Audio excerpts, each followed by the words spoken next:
Deuteronomy, chapter 1. These are the words which Moses spoke to all Israel beyond the Jordan in the wilderness, in the Arabah opposite Suf, between Paran, Tophel, Laban, Hezroth, and Dizahab. It is 11 days' journey from Horeb by the way of Mount Seir to Kadesh Barnea. In the 40th year, in the 11th month, on the first day of the month, Moses spoke to the children of Israel according to all that Yahweh had given him in commandment to them, after he had struck Sihon, the king of the Amorites, who lived in Heshbon, and Og, the king of Bashan, who lived in Ashtaroth at Edrei. Beyond the Jordan, and the land of Moab, Moses began to declare this law, saying, Yahweh our God spoke to us in Horeb, saying, You lived long enough in this mountain. Turn and take your journey, and go to the hill country of the Amorites, and to all the places near there, in the Arabah, in the hill country, in the lowland, in the south, by the seashore, in the land of the Canaanites, and in Lebanon, as far as the great river, the river Euphrates. Behold, I have set the land before you. Go in and possess the land which Yahweh swore to your fathers, to Abraham, to Isaac, and to Jacob, to give to them and to their offspring after them. I spoke to you at the time, saying, I am not able to bear you myself alone. Yahweh, your God, has multiplied you, and behold, you are today as the stars of the sky for multitude. May Yahweh, the God of your fathers, make you 1,000 times as many as you are and bless you, as he has promised you. How can I myself alone bear your problems, your burdens, and your strife? Take wise men of understanding who are respected among your tribes, and I will make them heads over you. You answered me and said, The thing which you have spoken is good to do. So I took the heads of your tribes, wise and respected men, and made them heads over you, captains of thousands, captains of hundreds, captains of 50s, captains of 10s, and officers according to your tribes. I commanded your judges at the time, saying, Here are cases between your brothers, and judge righteously between a man and his brother, and the foreigner who is living with them. You shall not know partiality in your judgment. You shall hear the small and the great alike. You shall not be afraid of the face of man, for the judgment is God's. The case that is too hard for you, you shall bring to me, and I will hear it. I commanded you at the time all things which you should do. We traveled from Horeb, and went through all that great and terrible wilderness which you saw, by the way to the hill country of the Amorites, as Yahweh our God commanded us. And we came to Kadesh Barnea. I said to you, You have come to the hill country of the Amorites, which Yahweh our God gives to us. Behold, Yahweh your God has set the land before you. Go up, take possession, as Yahweh, the God of your fathers, has spoken to you. Do not be afraid, neither be dismayed. You came near to me, every one of you, and said, Let's send men before us, that they may search the land for us, and bring back to us word of the way by which we must go, and the cities to which we shall come. The thing pleased me well. I took 12 of your men, 1 man of every tribe. They turned and went up into the hill country, and came to the valley of Eshcol, and spied it out. They took some of the fruit of the land in their hands, and brought it down to us, and brought us word again, and said, It is good land, which Yahweh our God gives to us. Yet you wouldn't go up, but rebelled against the commandment of Yahweh your God. You murmured in your tents, and said, Because Yahweh hated us, he has brought us out of the land of Egypt, to deliver us into the hand of the Amorites, to destroy us. Where are we going up? Our brothers have made our hearts melt, saying, The people are greater and taller than we. The cities are great, and fortified up to the sky. Moreover, we have seen the sons of the Anakim there. Then I said to you, Don't be afraid of them. Yahweh, your God, who goes before you, he will fight for you, according to all that he did for you in Egypt before your eyes, and in the wilderness, where you have seen how Yahweh your God carried you, as a man carries his son, in all the way that you went, until you came to this place. Yet in this thing you didn't believe Yahweh your God, who went before you on the way, to seek out a place for you to pitch your tents in fire by night, to show you by what way you should go, and in the cloud by day.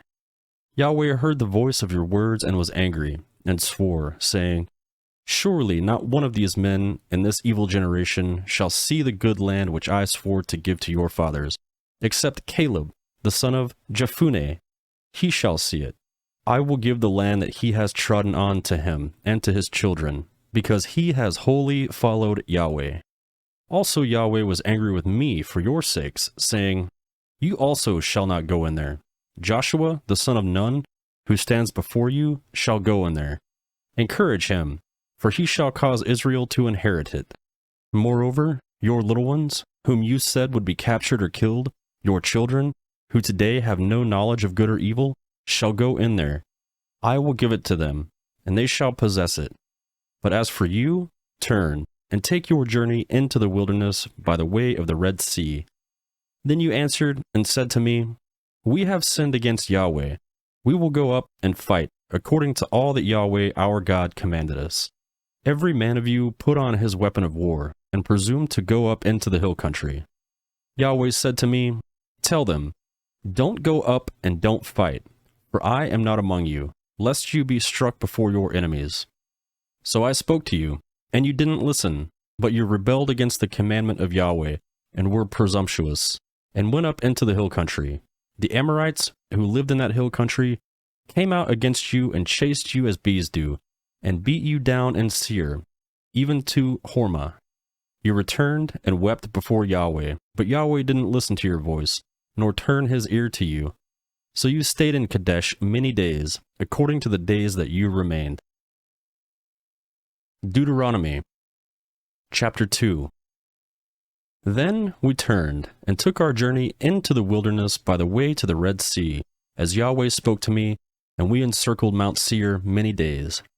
Yahweh spoke to me, saying, You have encircled this mountain long enough. Turn northward. Command the people, saying, You are to pass through the border of your brothers, the children of Esau, who dwell in Seir, and they will be afraid of you. Therefore be careful. Don't contend with them, for I will not give you any of their land, no, not so much as for the sole of the foot to tread on, because I have given Mount Seir to Esau for possession.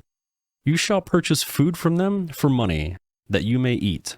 You shall also buy water from them for money, that you may drink. For Yahweh your God has blessed you in all the work of your hands. He has known your walking through this great wilderness. These 40 years, Yahweh your God has been with you. You have lacked nothing. So we pressed by from our brothers, the children of Esau, who dwell in Seir, from the way of the Arba, from Elath, and from over Ezion-Geber. We turned and passed by the way of the wilderness of Moab. Yahweh said to me, Don't bother Moab, neither contend with him in battle, for I will not give you any of his land for possession, because I have given Ar to the children of Lot for possession. The Amim lived there before, a great and numerous people, and tall as the Anakim. These are also considered to be Rephaim, as the Anakim, but the Moabites call them Emim. The Horites also lived in Seir in the past, but the children of Esau succeeded them. They destroyed them from before them, and lived in their place, as Israel did to the land of his possession, which Yahweh gave to them.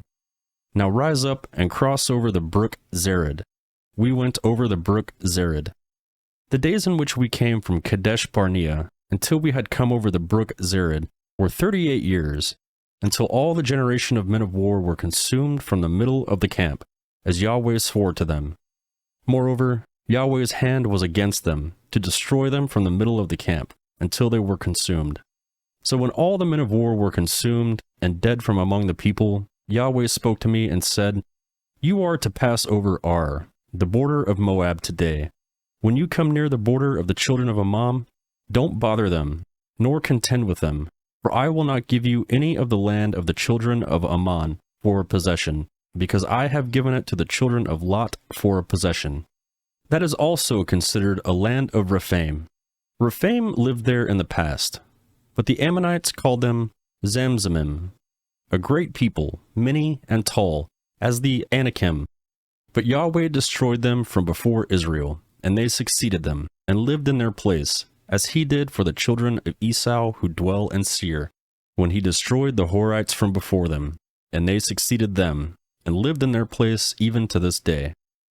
Then the Avim, who lived in the villages as far as Gaza, the Caphtorim, who came out of the Caphtor, destroyed them and live in their place. Rise up, take your journey, and pass over the valley of the Arnon. Behold, I have given into your hand Sihon the Amorite, king of Heshbon, and his land. Begin to possess it, and contend with him in battle. Today I will begin to put the dread of you and the fear of you on the peoples who are under the whole sky, who shall hear the report of you, and shall tremble, and be in anguish because of you. I sent messengers out of the wilderness of Kedemoth to Sihon, king of Heshbon, with words of peace, saying, Let me pass through your land. I will go along the highway. I will turn neither to the right hand nor the left. You shall sell me food for money, that I may eat, and give me water for money, that I may drink. Just let me pass through on my feet, as the children of Esau who dwell in Seir, and the Moabites who dwell in Ar did to me, until I pass over the Jordan into the land which Yahweh our God gives us. But Sihon, king of Heshbon, would not let us pass by, for Yahweh your God hardened his spirit and made his heart obstinate, that he might deliver him into your hand, as it is today. Yahweh said to me, Behold, I have begun to deliver up Sihon and his land before you. Begin to possess, that you may inherit his land. Then Sihon came out against us, he and all his people, to battle at Jahaz.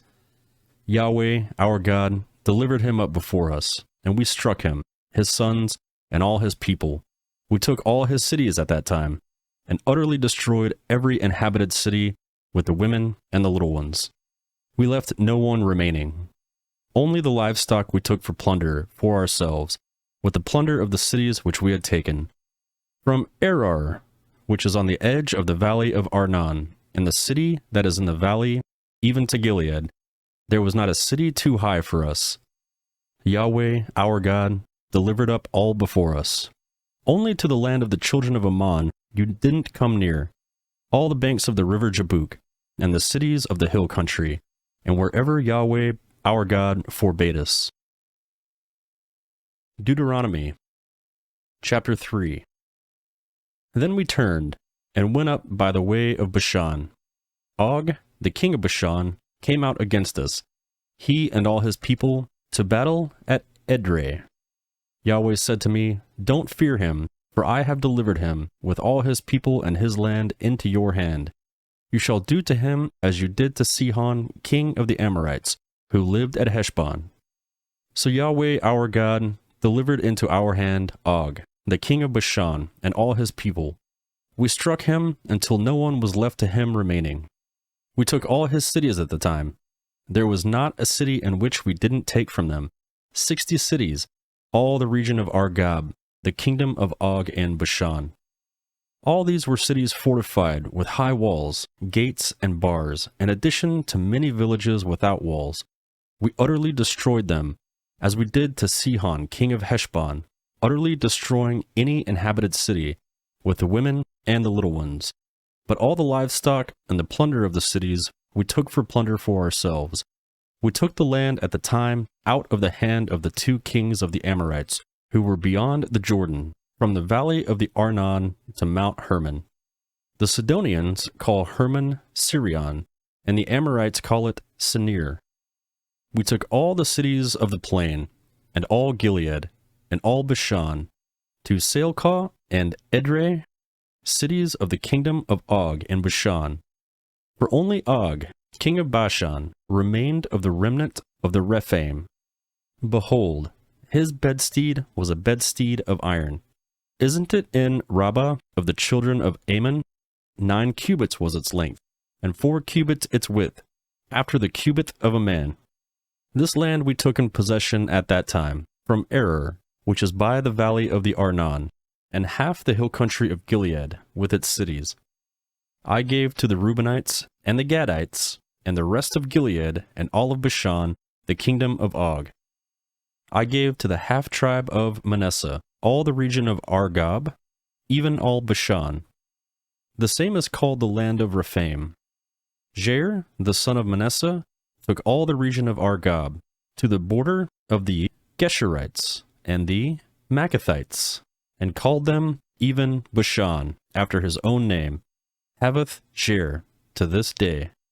I gave Gilead to Machir. To the Reubenites and to the Gadites I gave from Gilead, even to the valley of the Arnon, the middle of the valley, and its borders, even to the river of Jabbok, which is the border of the children of Ammon, the Arba also, and the Jordan and its border from Chinnereth, even to the sea of the Arba, the salt sea, under the slopes of Pisgah eastward. I commanded you at the time, saying, Yahweh, your God, has given you this land to possess it. All of you men of valor shall pass over armed before your brothers, the children of Israel. But your wives and your little ones and your livestock, I know that you have much livestock, shall live in your cities, which I have given you, until Yahweh gives rest to your brothers as to you, and they also possess the land which Yahweh your God gives them beyond the Jordan. Then you shall return to his own possession, which I have given you. I commanded Joshua at the time, saying, Your eyes have seen all that Yahweh your God has done to these two kings. So shall Yahweh do to all the kingdoms wherever you go. You shall not fear them, for Yahweh your God himself fights for you. I begged Yahweh at the time, saying, Lord Yahweh, you have begun to show your servant your greatness and your strong hand. For what God is there in heaven or in earth that can do works like yours and mighty acts like yours? Please let me go over and see the good land that is beyond the Jordan, that fine mountain, and Lebanon. But Yahweh was angry with me because of you and didn't listen to me. Yahweh said to me, That is enough. Speak no more to me of this matter. Go up to the top of Pisgah and lift up your eyes westward, then northward, and southward, and eastward, and see with your eyes, for you shall not go over this Jordan. But commission Joshua, and encourage him, and strengthen him, for he shall go over before his people, and he shall cause them to inherit the land which you shall see. So we stayed in the river in the valley near Beth Power. Deuteronomy, chapter 4. Now, Israel, listen to the statutes and to the ordinances which I teach you, to do them, that you may live and go in and possess the land which Yahweh, the God of your fathers, gives you. You shall not add to the word which I command you, neither shall you take away from it, that you may keep the commandments of Yahweh your God which I command you. Your eyes have seen what Yahweh did because of Baal Peor. For Yahweh your God has destroyed all the men who followed Baal Peor from among you. But you who were faithful to Yahweh your God are all alive today. Behold, I have taught you statutes and ordinances, even as Yahweh my God commanded me, that you should do so in the middle of the land where you go in to possess it. Keep therefore and do them, for this is your wisdom and your understanding in the sight of the peoples who shall hear all these statutes and say, Surely this nation is a wise and understanding people. For what great nation is there that has a God so near to them as Yahweh our God is whenever we call on him? What great nation is there that has statutes and ordinances so righteous as all this law which I set before you today? Only be careful, and keep your soul diligently, lest you forget the things which your eyes saw, and lest they depart from your heart all the days of your life.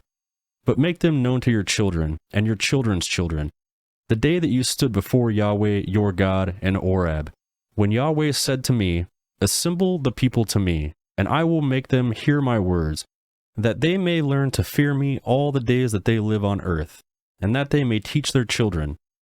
You came near and stood under the mountain. The mountain burned with fire to the heart of the sky, with darkness, cloud, and thick darkness. Yahweh spoke to you out of the middle of the fire. You heard the voice of the words, but you saw no form. You only heard a voice. He declared to you his covenant, which he commanded you to perform, even the 10 Commandments. He wrote them on 2 stone tablets. Yahweh commanded me at the time to teach you the statutes and the ordinances, that you might do them in the land where you go over to possess it. Be very careful, for you saw no kind of form on the day that Yahweh spoke to you in Horeb, out of the middle of the fire, lest you corrupt yourselves, and make yourself a carved image in the form of any figure, the likeness of male or female, the likeness of any animal that is on the earth, the likeness of any winged bird that flies in the sky, the likeness of anything that creeps on the ground, the likeness of any fish that is in the water under the earth. And lest you lift up your eyes to the sky, and when you see the sun, and the moon, and the stars, even all the army of the sky, you are drawn away and worship them, and serve them, which Yahweh your God has allotted to all the peoples under the whole sky. But Yahweh has taken you, and brought you out of the iron furnace, out of Egypt, to be to him a people of inheritance, as it is today. Furthermore, Yahweh was angry with me for your sakes, and swore that I should not go over the Jordan, and that I should not go into that good land which Yahweh, your God, gives you for an inheritance. But I must die in this land. I must not go over the Jordan, but you shall go over and possess that good land. Be careful, lest you forget the covenant of Yahweh your God, which he made with you, and make yourselves a carved image in the form of anything which Yahweh your God has forbidden you. For Yahweh your God is a devouring fire, a jealous God. When you father children and children's children, and you have been long in the land, and then corrupt yourselves, and make a carved image in the form of anything, and do that which is evil in Yahweh your God's sight to provoke him to anger, I call heaven and earth to witness against you today, that you will soon utterly perish from off the land which you go over the Jordan to possess. You will not prolong your days on it, but you will utterly be destroyed.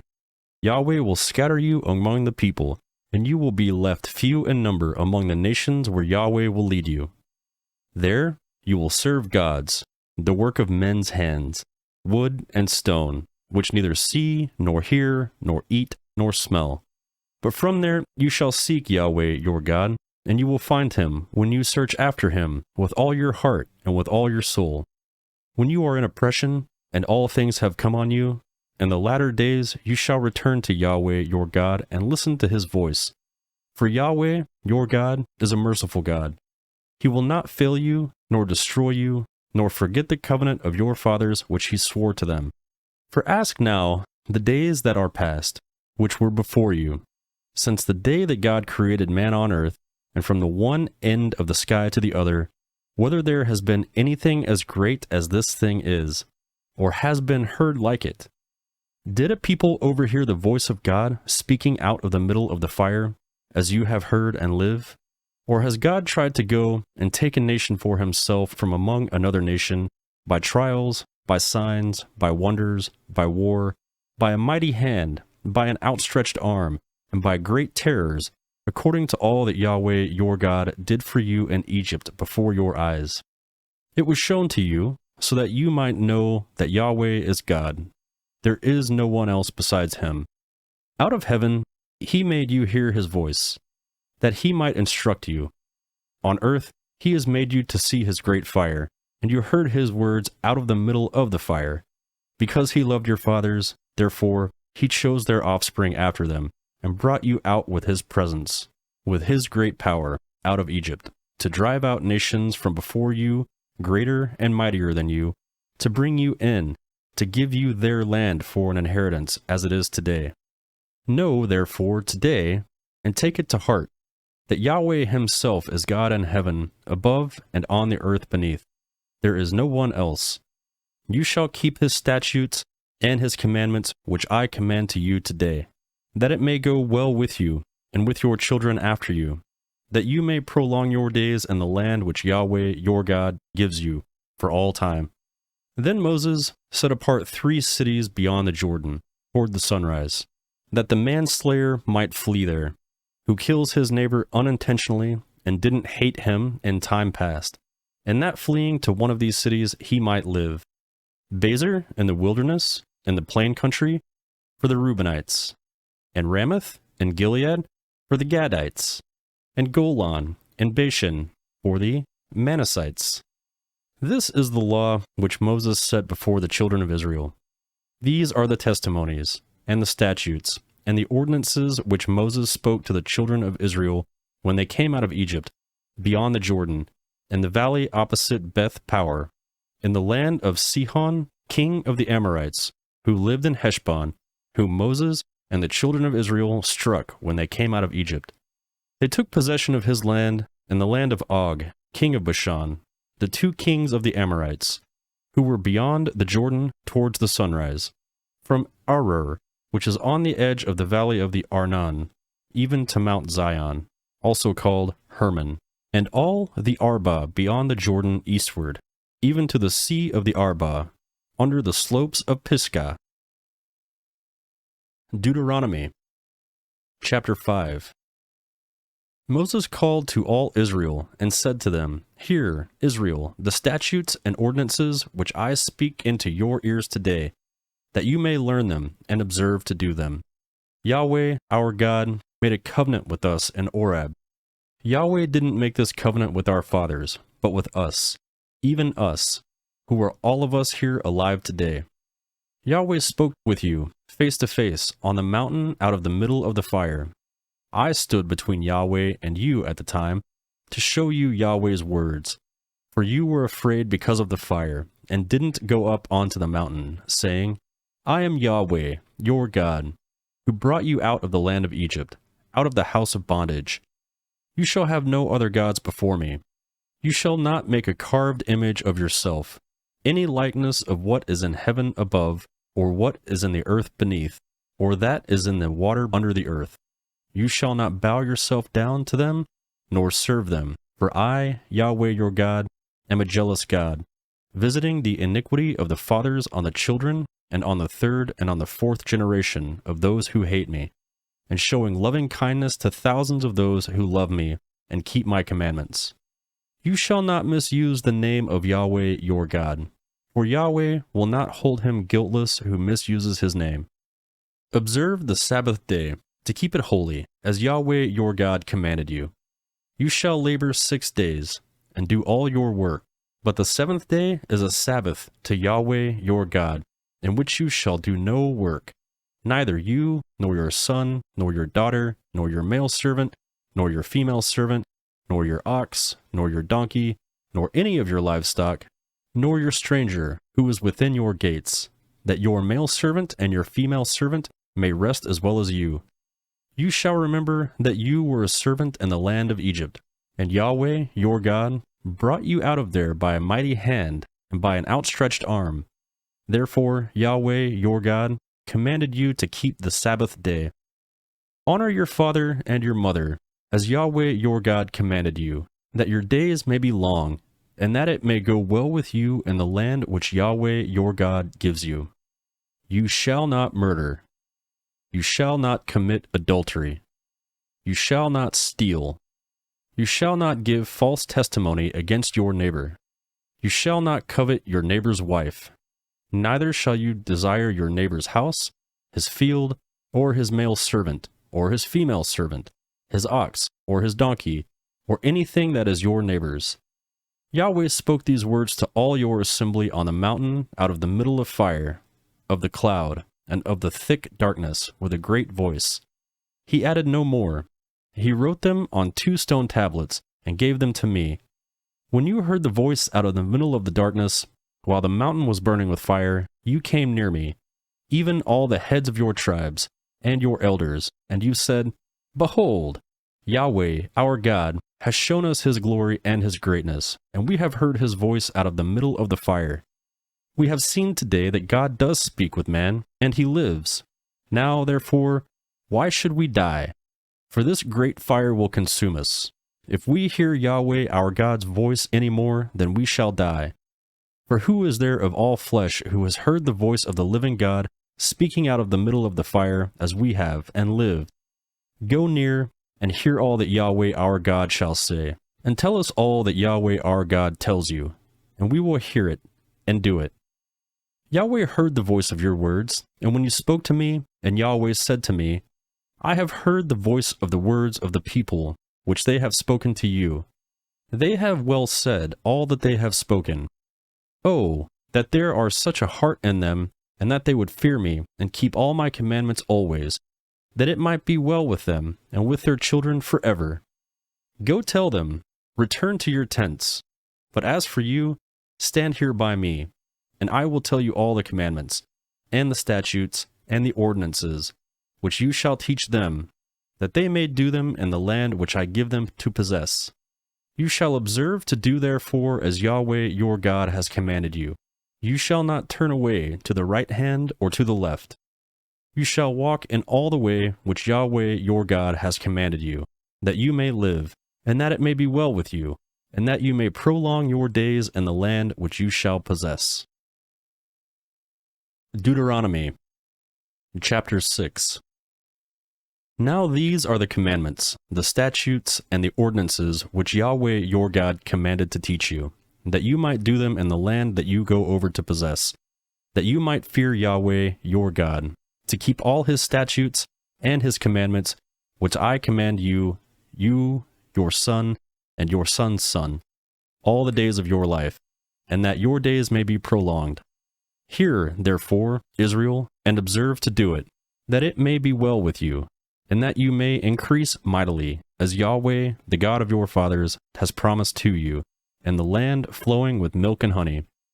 Hear, Israel, Yahweh is our God, Yahweh is one. You shall love Yahweh your God with all your heart, with all your soul, and with all your might. These words, which I command you today, shall be on your heart, and you shall teach them diligently to your children, and shall talk of them when you sit in your house, and when you walk by the way, and when you lie down, and when you rise up. You shall bind them for a sign on your hand, and they shall be for frontlets between your eyes. You shall write them on the doorposts of your house and on your gates. It shall be, when Yahweh your God brings you into the land which he swore to your fathers, to Abraham, to Isaac, and to Jacob, to give you great and godly cities which you didn't build, and houses full of all good things which you didn't fill, and cisterns dug out which you didn't dig, vineyards and olive trees which you didn't plant, and you shall eat and be full. Then beware, lest you forget Yahweh, who brought you out of the land of Egypt, out of the house of bondage. You shall fear Yahweh your God, and you shall serve him, and shall swear by his name. You shall not go after other gods, of the gods of the peoples who are around you, for Yahweh your God among you is a jealous God, lest the anger of Yahweh your God be kindled against you, and he destroy you from off the face of the earth. You shall not tempt Yahweh your God, as you tempted him in Massah. You shall diligently keep the commandments of Yahweh your God, and his testimonies, and his statutes, which he has commanded you. You shall do that which is right and good in Yahweh's sight, that it may be well with you, and that you may go in and possess the good land which Yahweh swore to your fathers, to thrust out all of your enemies from before you, as Yahweh has spoken. When your son asks you in time to come, saying, What do the testimonies, the statutes, and the ordinances which Yahweh our God has commanded you mean? Then you shall tell your son, We were Pharaoh's slaves in Egypt. Yahweh brought us out of Egypt with a mighty hand, and Yahweh showed great and awesome signs and wonders on Egypt, on Pharaoh, and on all his house, before our eyes. And he brought us out from there, that he might bring us in, to give us the land which he swore to our fathers. Yahweh commanded us to do all these statutes, to fear Yahweh our God, for our good always, that he might preserve us alive as we are today. It shall be righteousness to us, if we observe to do all these commandments before Yahweh our God, as he has commanded us. Deuteronomy, chapter 7. When Yahweh, your God, brings you into the land where you go to possess it, and casts out many nations before you, the Hittite, the Girgashite, the Amorite, the Canaanite, the Perizzite, the Hivite, and the Jebusite, 7 nations greater and mightier than you. And when Yahweh your God delivers them up before you, and you strike them, then you shall utterly destroy them. You shall make no covenant with them, nor show mercy to them. You shall not make marriages with them. You shall not give your daughter to his son, nor shall you take his daughter for your son, for that would turn away your sons from following me, that they may serve other gods. So Yahweh's anger would be kindled against you, and he would destroy you quickly. But you shall deal with them like this. You shall break down their altars, dash their pillars in pieces, cut down their Asherah poles, and burn their engraved images with fire. For you are a holy people to Yahweh your God. Yahweh your God has chosen you to be a people for his own possession, above all peoples who are on the face of the earth. Yahweh didn't set his love on you, nor choose you, because you were more in number than any people. For you were the fewest of all peoples, but because Yahweh loves you, and because he desires to keep the oath which he swore to your fathers, Yahweh has brought you out with a mighty hand and redeemed you out of the house of bondage, from the hand of Pharaoh, king of Egypt. Know, therefore, that Yahweh your God himself is God, the faithful God, who keeps his covenant and loving kindness to 1,000 generations with those who love him and keep his commandments, and repays those who hate him to their face, to destroy them. He will not be slack to him who hates him. He will repay him to his face. You shall therefore keep the commandments, the statutes, and the ordinances which I command you today, to do them. It shall happen, because you listen to these ordinances and keep and do them, that Yahweh your God will keep with you the covenant, and the loving kindness which he swore to your fathers. He will love you, bless you, and multiply you. He will also bless the fruit of your body, and the fruit of your ground, your grain, and your new wine, and your oil, the increase of your livestock, and the young of your flock, and the land which he swore to your fathers to give you. You will be blessed above all the peoples. There won't be a male or female barren among you, or among your livestock. Yahweh will take away from you all sickness, and he will put none of the evil diseases of Egypt, which you know, on you, but will lay them on all those who hate you. You shall consume all the peoples whom Yahweh your God shall deliver to you. Your eyes shall not pity them. You shall not serve their gods, for that would be a snare to you. If you shall say in your heart, these nations are more than I, how can I dispossess them? You shall not be afraid of them. You shall remember well that Yahweh your God did to Pharaoh and did to all Egypt. The great trials which your eyes saw, the signs, the wonders, the mighty hand, and the outstretched arm, by which Yahweh your God brought you out. So shall Yahweh your God do to all the peoples of whom you are afraid. Moreover, Yahweh your God will send the hornet among them, until those who are left and hide themselves perish before you. You shall not be scared of them, for Yahweh your God is among you, a great and awesome God. Yahweh your God will cast out those nations before you little by little. You may not consume them at once, lest your animals of the field increase on you. But Yahweh your God will deliver them up before you, and will confuse them with a great confusion, until they are destroyed. He will deliver their kings into your hand, and you shall make their names perish from under the sky. No one will be able to stand before you until you have destroyed them. You shall burn the engraved images of their gods with fire. You shall not covet the silver or the gold that is on them, nor take it for yourself, lest you be snared in it, for it is an abomination to Yahweh your God. You shall not bring an abomination into your house, and become a devoted thing like it. You shall utterly detest it. You shall utterly abhor it, for it is a devoted thing.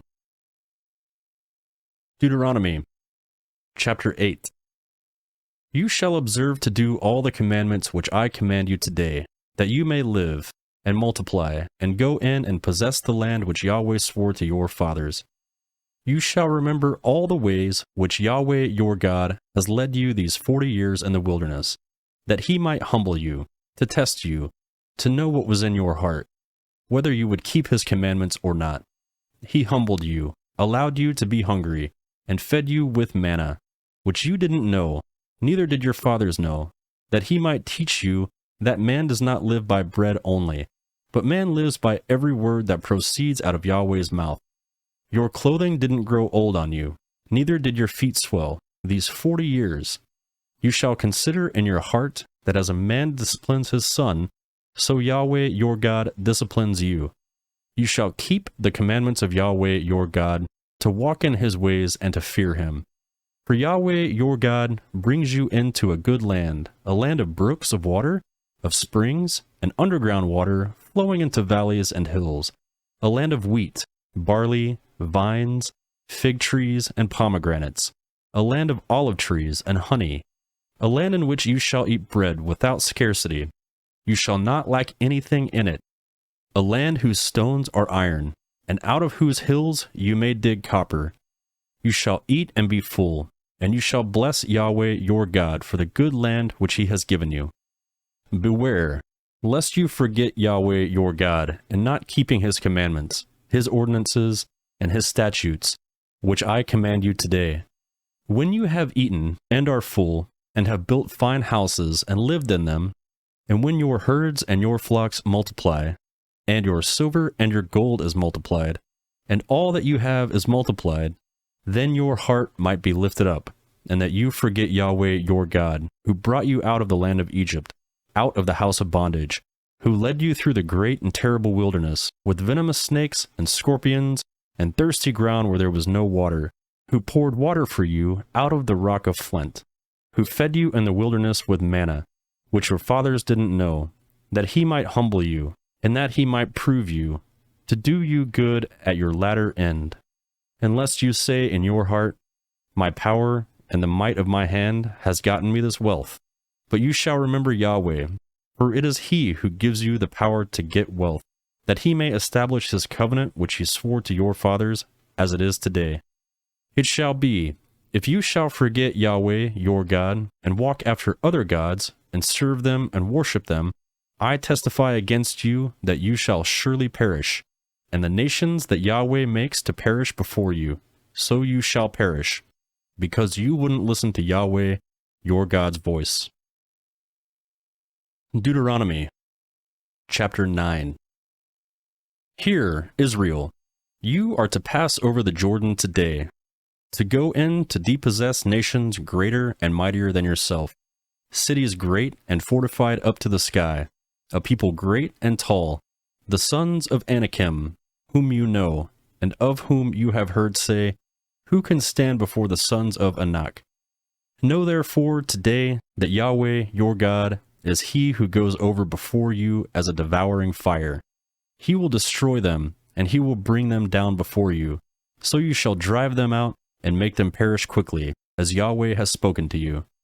Don't say in your heart, after Yahweh your God has thrust them out from before you, for my righteousness Yahweh has brought me in to possess this land, because Yahweh drives them out before you because of the wickedness of these nations. Not for your righteousness, or for the uprightness of your heart do you go in to possess their land, but for the wickedness of these nations Yahweh your God does drive them out before you, and that he may establish the word which Yahweh swore to your fathers, to Abraham, to Isaac, and to Jacob. Know, therefore, that Yahweh your God doesn't give you this good land to possess for your righteousness, for you are a stiff-necked people. Remember, and don't forget, how you provoked Yahweh your God to wrath in the wilderness. From the day that you left the land of Egypt until you came to this place, you have been rebellious against Yahweh. Also in Horeb you provoked Yahweh to wrath, and Yahweh was angry with you to destroy you. When I had gone up onto the mountain to receive the stone tablets, even the tablets of the covenant which Yahweh made with you, then I stayed on the mountain 40 days and 40 nights. I neither ate bread nor drank water.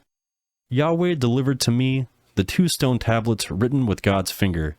On them were all the words which Yahweh spoke with you on the mountain, out of the middle of the fire, and the day of the assembly. It came to pass, at the end of 40 days and 40 nights, that Yahweh gave me the 2 stone tablets, even the tablets of the covenant. Yahweh said to me, Arise, get down quickly from here, for your people, whom you have brought out of Egypt, have corrupted themselves. They have quickly turned away from the way which I commanded them, They have made a molten image for themselves. Furthermore, Yahweh spoke to me, saying, I have seen these people, and behold, they are a stiff-necked people. Leave me alone, that I may destroy them, and blot out their name from under the sky. And I will make of you a nation mightier and greater than they. So I turned and came down from the mountain, and the mountain was burning with fire. The 2 tablets of the covenant were in my 2 hands. I looked, and behold, you had sinned against Yahweh your God. You had made yourselves a molded calf. You had quickly turned away from the way which Yahweh had commanded you. I took hold of the 2 tablets, and threw them out of my 2 hands, and broke them before your eyes. I fell down before Yahweh, as at the first, 40 days and 40 nights. I neither ate bread nor drank water, because of all your sin which you sinned, in doing that which was evil in Yahweh's sight, to provoke him to anger. For I was afraid of the anger and hot displeasure with which Yahweh was angry against you to destroy you.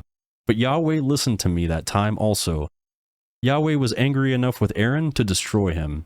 I prayed for Aaron also at the same time. I took your sin, the calf which you had made, and burned it with fire, and crushed it, grinding it very small, until it was as fine as dust. I threw its dust into the brook that descended out of the mountain. At Taberah, at Messah, and at Kibroth Hattaavah, you provoked Yahweh to wrath. When Yahweh sent you from Kadesh Barnea, saying, Go up and possess the land which I have given you, you rebelled against the commandment of Yahweh your God, and you didn't believe him or listen to his voice. You have been rebellious against Yahweh from the day that I knew you. So I fell down before Yahweh the 40 days and 40 nights that I fell down, because Yahweh had said that he would destroy you. I prayed to Yahweh and said, Lord Yahweh, please don't destroy your people and your inheritance that you have redeemed through your greatness, that you have brought out of Egypt with a mighty hand. Remember your servants, Abraham, Isaac, and Jacob. Don't look at the stubbornness of this people, nor at their wickedness, nor at their sin, lest the land you brought us out from say, because Yahweh was not able to bring them into the land which he promised to them, and because he hated them, he has brought them out to kill them in the wilderness. Yet they are your people and your inheritance, which you brought out by your great power and by your outstretched arm. Deuteronomy Chapter 10. At the time, Yahweh said to me, Cut 2 stone tablets like the first, and come up to me onto the mountain, and make an ark of wood. I will write on the tablets the words that were written on the first tablets which you broke, and you shall put them in the ark. So I made an ark of acacia wood, and cut 2 stone tablets like the first, and went up onto the mountain, having the 2 tablets in my hand. He wrote on the tablets, according to the first writing, the 10 commandments, which Yahweh spoke to you on the mountain, out of the middle of the fire, and the day of the assembly, and Yahweh gave them to me. I turned and came down from the mountain, and put the tablets in the ark which I had made, and there they are, as Yahweh commanded me. The children of Israel traveled from Beeroth, Bene Jaakan, to Moserah.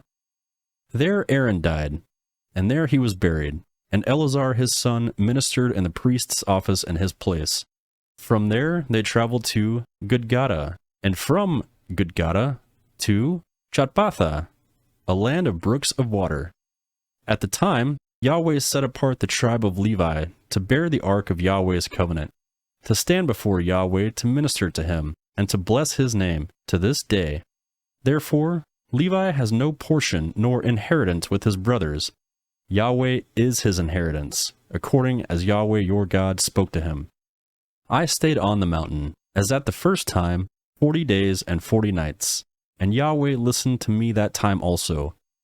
Yahweh would not destroy you. Yahweh said to me, Arise, take your journey before the people, and they shall go in and possess the land which I swore to their fathers to give to them. Now, Israel, what does Yahweh your God require of you, but to fear Yahweh your God, to walk in all his ways, to love him, and to serve Yahweh your God with all your heart and all your soul, to keep Yahweh's commandments and statutes, which I command you today for your good? Behold, to Yahweh your God belongs heaven, the heaven of heavens, and the earth, and all that is therein. Only Yahweh had a delight in your fathers to love them, and he chose their offspring after them, even you above all peoples as it is today. Circumcise, therefore, the foreskin of your heart, and be no more stiff-necked. For Yahweh your God, he is God of gods, and Lord of lords, the great God, the mighty and the awesome, who doesn't respect persons or take bribes. He executes justice for the fatherless and widow, and loves the foreigner, and giving him food and clothing. Therefore, love the foreigner, for you were foreigners in the land of Egypt. You shall fear Yahweh your God. You shall serve him. You shall cling to him. You shall swear by his name. He is your praise, and he is your God, who has done for you these great and awesome things which your eyes have seen. Your fathers went down into Egypt with 70 persons, and now Yahweh your God has made you as the stars of the sky for multitude. Deuteronomy chapter 11.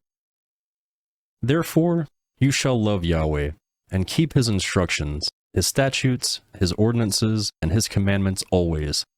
Know this day, for I don't speak with your children who have not known and who have not seen the chastisement of Yahweh your God, his greatness, his mighty hand, his outstretched arm, his signs, and his works, which he did in the middle of Egypt to Pharaoh, the king of Egypt, and to all his land, and what he did to the army of Egypt, to their horses, and to their chariots, how he made the water of the Red Sea to overflow them as they pursued you, and how Yahweh has destroyed them to this day, and what he did to you in the wilderness until you came to this place, and what he did to Dathan and Abiram, the sons of Elab, the sons of Reuben, how the earth opened its mouth and swallowed them up, with their households, their tents, and every living thing that followed them, in the middle of all Israel. But your eyes have seen all Yahweh's great work, which he did. Therefore, you shall keep the entire commandment which I command you today, that you may be strong, and go in and possess the land that you go over to possess, and that you may prolong your days in the land which Yahweh swore to your fathers to give to them and their offspring, a land flowing with milk and honey. For the land where you go in to possess it isn't the land of Egypt that you came out of, where you sowed your seed and watered it with your foot as the gardens of herbs. But the land that you go over to possess is a land of hills and valleys which drinks water from the rain of the sky, a land which Yahweh, your God, cares for. Yahweh, your God's eyes are always on it, from the beginning of the year even to the end of the year. It shall happen, if you shall listen diligently to my commandments, which I command you today, to love Yahweh, your God, and to serve him with all your heart and all your soul, that I will give the rain for your land in its season, the early rain and the latter rain, that you may gather in your grain, your new wine, and your oil. I will give grass in your fields for your livestock, and you shall eat and be full. Be careful, lest your heart be deceived, and you turn away to serve other gods and worship them, and Yahweh's anger be kindled against you, and he shut up the sky so that there is no rain, and the land doesn't yield its fruit, and you perish quickly from off the good land which Yahweh gives you. Therefore, you shall lay up these words of mine in your heart and in your soul. You shall bind them for a sign on your hand, and they shall be for frontlets between your eyes. You shall teach them to your children, taking of them when you sit in your house, when you walk by the way, when you lie down, and when you rise up. You shall write them on the doorposts of your house and on your gates, that your days and your children's days may be multiplied in the land which Yahweh swore to your fathers to give them, as the days of the heavens above earth. For if you shall diligently keep all these commandments which I give you, to do them, to love Yahweh your God, to walk in all his ways, and to cling to him, then Yahweh will drive out all those nations from before you, and you shall dispossess nations greater and mightier than yourselves. Every place on earth which sole of your foot treads shall be yours, from the wilderness and Lebanon, from the river Euphrates, even to the western sea shall be your border.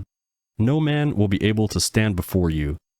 Yahweh, your God, will lay the fear of you and the dread of you on all the land that you tread on, as he has spoken to you. Behold, I set before you today a blessing and a curse. The blessing: if you listen to the commandments of Yahweh your God, which I command you today, and the curse: if you do not listen to the commandments of Yahweh your God, but turn away out of the way which I command you today, to go after other gods which you have not known, it shall happen, when Yahweh your God brings you into the land that you go to possess, that you shall set the blessing on Mount Gerizim, and the curse on Mount Ebal. Aren't they beyond the Jordan, behind the way of the going down of the sun, in the land of the Canaanites who dwell in the Arba, near Gilgal, beside the oaks of the Moreh?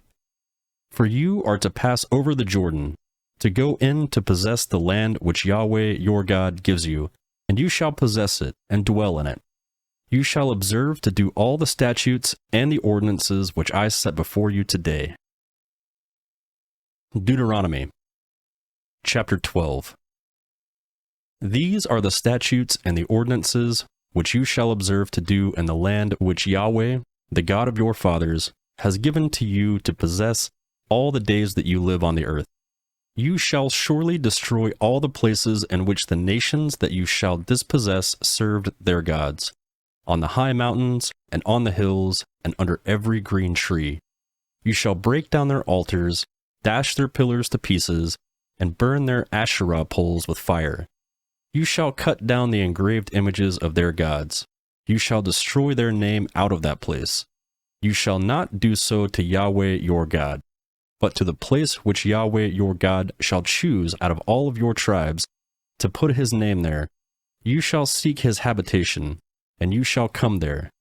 You shall bring your burnt offerings, your sacrifices, your tithes, the wave offering of your hand, your vows, your freewill offerings, and the firstborn of your herd and of your flock there. There you shall eat before Yahweh your God, and you shall rejoice in all that you put your hand to, you and your households, in which Yahweh your God has blessed you. You shall not do all the things that we do here today, every man whatever is right in his own eyes, for you haven't yet come to the rest, and to the inheritance to which Yahweh your God gives you. But when you go over the Jordan, and dwell in the land which Yahweh your God causes you to inherit, and he gives you rest from all your enemies around you, so that you dwell in safety, then it shall happen that to the place which Yahweh your God shall choose to cause his name to dwell there, there you shall bring all that I command you, your burnt offerings, your sacrifices, your tithes, the wave offerings of your hand, and all your choice vows which you vow to Yahweh. You shall rejoice before Yahweh your God, you and your sons, your daughters, your male servants, your female servants, and the Levite who is within your gates, because he has no portion nor inheritance with you. Be careful that you don't offer your burnt offerings in every place that you see, but in the place Yahweh chooses in one of your tribes. There you shall offer your burnt offerings, and there you shall do all that I command you. Yet you may kill and eat meat within all your gates, after all the desire of your soul, according to Yahweh your God's blessing, which he has given you. The unclean and the clean may eat of it, as of the gazelle and the deer. Only you shall not eat the blood. You shall pour it out on the earth like water. You may not eat within your gates the tithe of your grain, or of your new wine, or of your oil, or of the firstborn of your herd or your flock, nor any of your vows which you vow, nor your freewill offerings, nor the wave offering of your hand.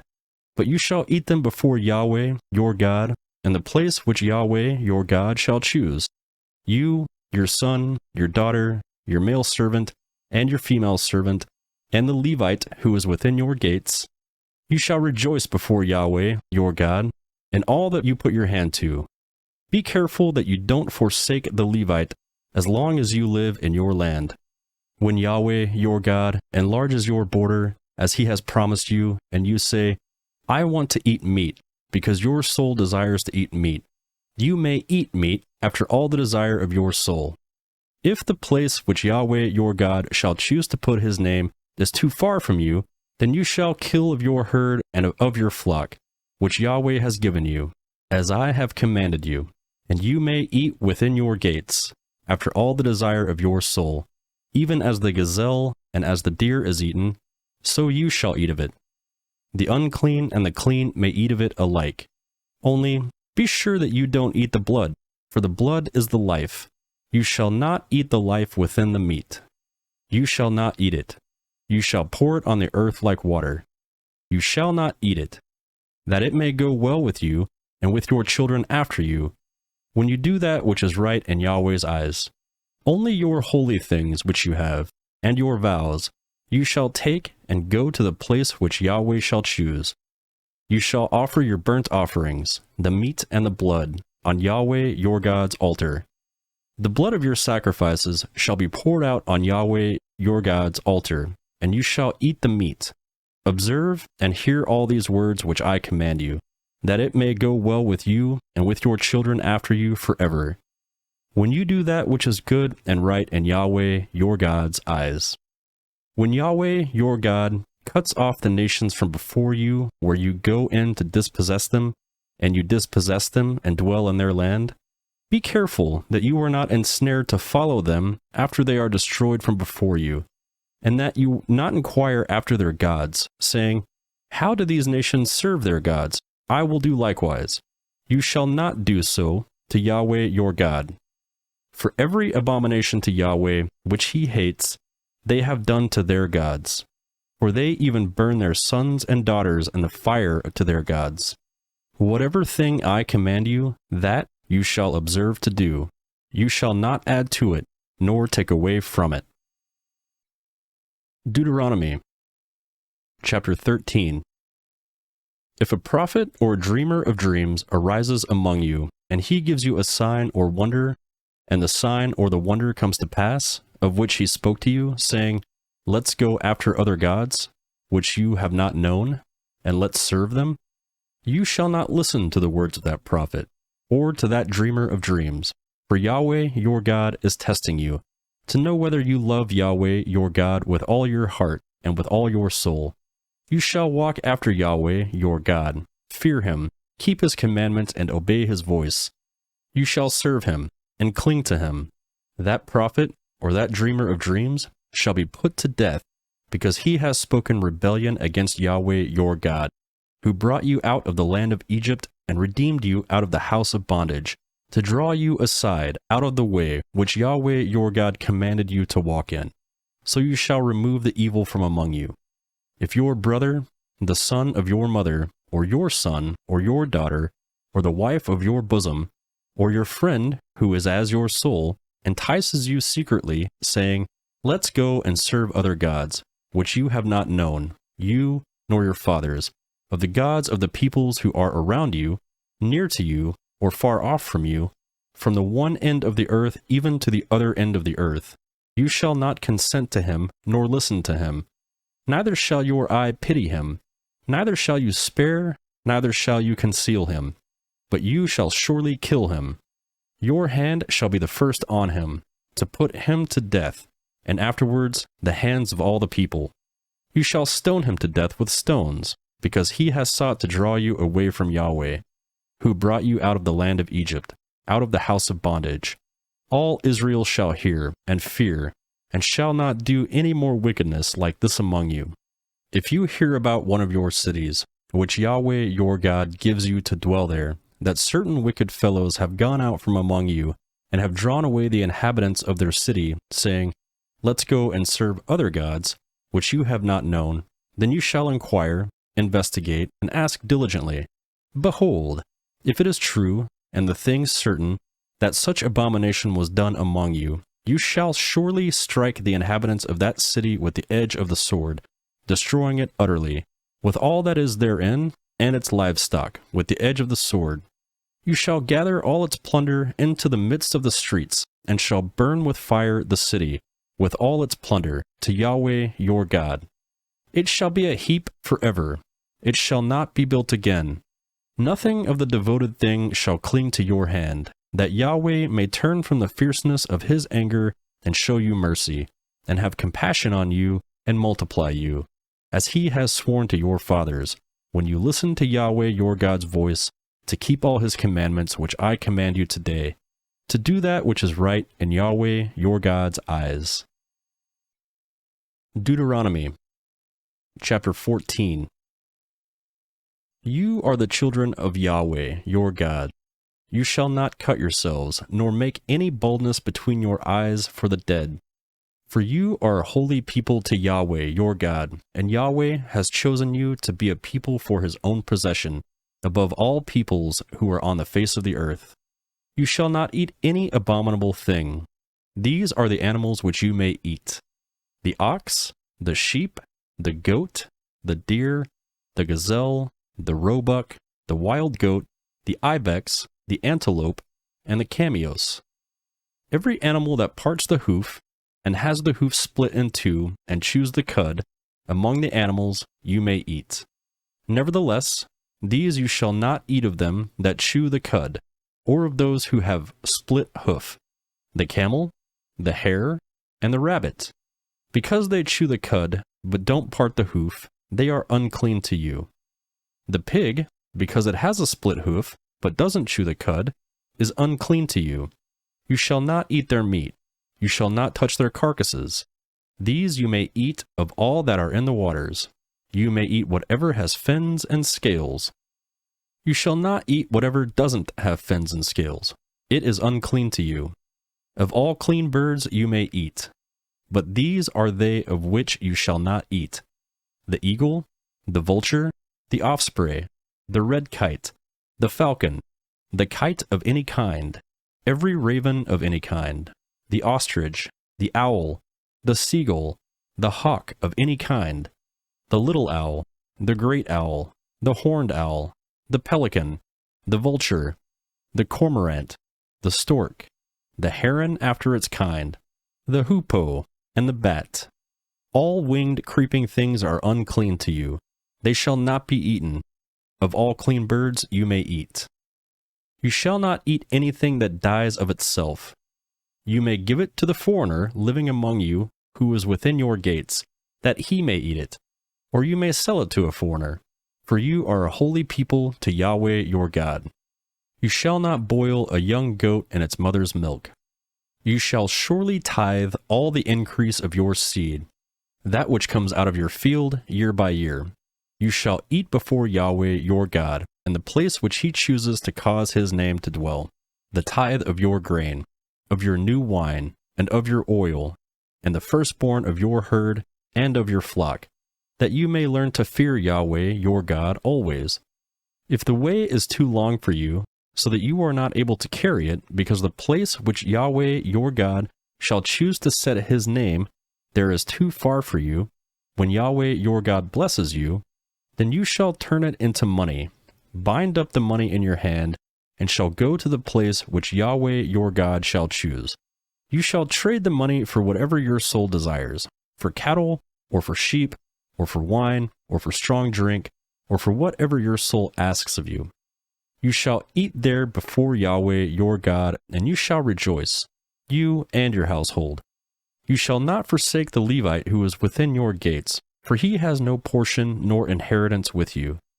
At the end of every 3 years, you shall bring all the tithe of your increase in the same year, and shall store it within your gates. The Levi, because he has no portion nor inheritance with you, as well as the foreigner living among you, the fatherless and the widow who are within your gates shall come, and shall eat and be satisfied, that Yahweh your God may bless you in all the work of your hand which you do. Deuteronomy chapter 15. At the end of every 7 years you shall cancel debts. This is the way it shall be done. Every creditor shall release that which he has lent to his neighbor. He shall not require payment from his neighbor and his brother, because Yahweh's release has been proclaimed. Of a foreigner you may require it, but whatever of yours is your brother, your hand shall release. However, there will be no poor with you, for Yahweh will surely bless you in the land which Yahweh your God gives you for an inheritance to possess, if only you diligently listen to Yahweh your God's voice, to observe to do all this commandment which I command you today. For Yahweh, your God, will bless you, as he has promised you. You will lend to many nations, but you will not borrow. You will rule over many nations, but they will not rule over you. If a poor man, one of your brothers, is with you within any of your gates and your land which Yahweh your God gives to you, you shall not harden your heart, nor shut your hand from your poor brother, but you shall surely open your hand to him, and shall surely lend him sufficient for his need, which he lacks. Beware that there not be a wicked thought in your heart, saying, The 7th year, the year of release, is at hand, and your eye be evil against your poor brother, and you give him nothing, and he cry to Yahweh against you, and it be sin to you. You shall surely give, and your heart shall not be grieved when you give to him, because it is for this thing Yahweh your God will bless you in all your work, and in all that you put your hand to. For the poor will never cease out of the land. Therefore, I command you to surely open your hand to your brother, to your needy, and to your poor in your land.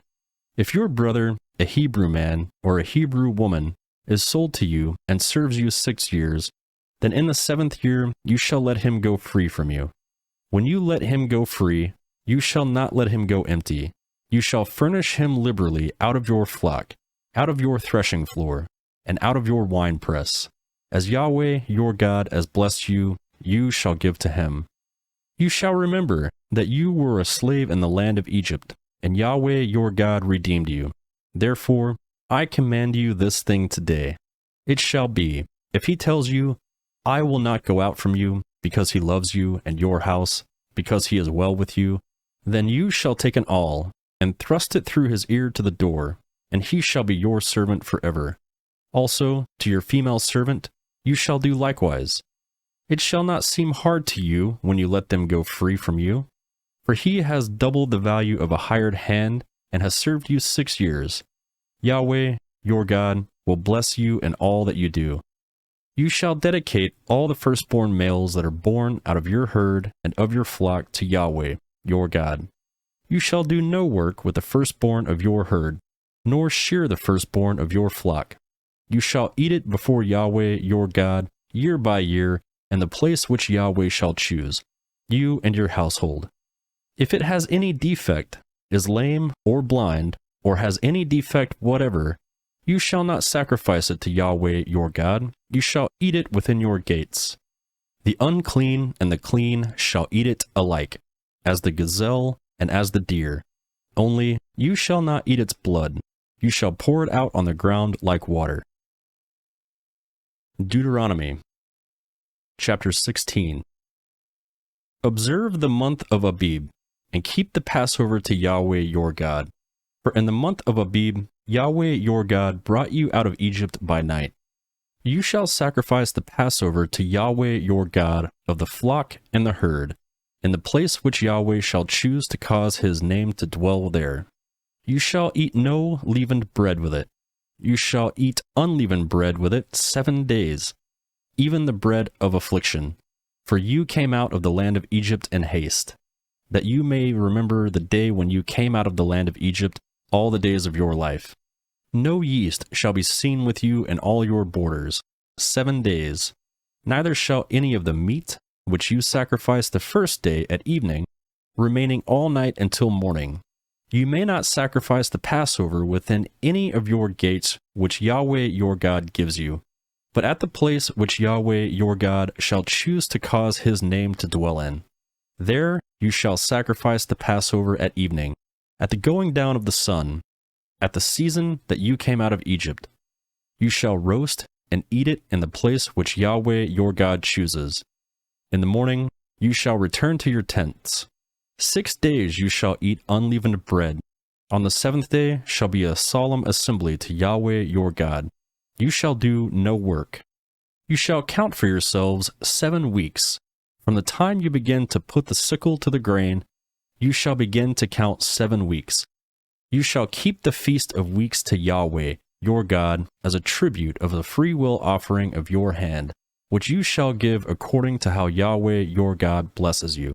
You shall rejoice before Yahweh your God, you, your son, your daughter, your male servant, your female servant, the Levite who is within your gates, and the foreigner, the fatherless, and the widow who are among you, in the place which Yahweh your God shall choose to cause his name to dwell there.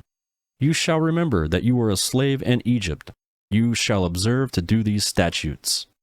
You shall keep the feast of booths 7 days after you have gathered in from your threshing floor and from your winepress. You shall rejoice in your feast, you, your son, your daughter, your male servant, your female servant, the Levite, the foreigner, the fatherless, and the widow who are within your gates. You shall keep a feast to Yahweh your God 7 days in the place which Yahweh chooses, because Yahweh your God will bless you in all your increase and in all the work of your hands, and you shall be altogether joyful. 3 times a year all your males shall appear before Yahweh your God, in the place which he chooses, in the feast of unleavened bread, in the feast of weeks, and in the feast of booths. They shall not appear before Yahweh empty. Every man shall give as he is able, according to Yahweh your God's blessing, which he has given you. You shall make judges and officers in all your gates, which Yahweh your God gives you, according to your tribes. And they shall judge the people with righteous judgment. You shall not pervert justice. You shall show partiality. You shall not take a bribe, for a bribe blinds the eyes of the wise and perverts the words of the righteous. You shall follow that which is altogether just, that you may live and inherit the land which Yahweh your God gives you. You shall not plant for yourselves an Asherah of any kind of tree besides Yahweh your God's altar, which you shall make for yourselves. Neither shall you set up a sacred stone which Yahweh your God hates. Deuteronomy chapter 17. You shall not sacrifice to Yahweh your God an ox or a sheep in which is a defect or anything evil, for that is an abomination to Yahweh your God. If there is found among you, within any of your gates which Yahweh your God gives you, a man or woman who does that which is evil in Yahweh your God's sight, in transgressing his covenant, and has gone and served other gods and worshipped them, or the sun, or the moon, or any of the stars of the sky, which I have not commanded, and you are told, and you have heard of it, then you shall inquire diligently. Behold, if it is true, and the thing certain, that such abomination is done in Israel, then you shall bring out that man or that woman who has done this evil thing to your gates, even that same man or woman, and you shall stone them to death with stones. At the mouth of 2 witnesses, or 3 witnesses, he who is to die shall be put to death. At the mouth of 1 witness he shall not be put to death. The hands of the witness shall be the first on him to put him to death, and afterward the hands of all the people. So you shall remove this evil from among you.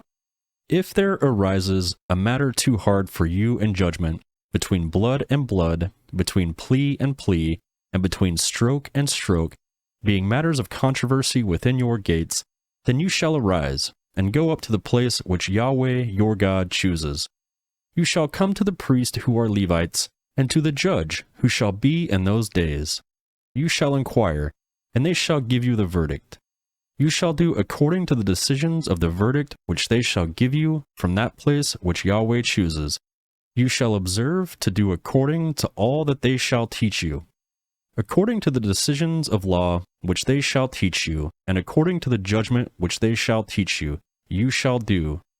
You shall not turn away from the sentence which they announce to you, to the right hand nor to the left. The man who does presumptuously, and not listening to the priest, who stands to minister there before Yahweh your God, or to the judge, even that man shall die. You shall put away the evil from Israel. All the people shall hear and fear, and do no more presumptuously.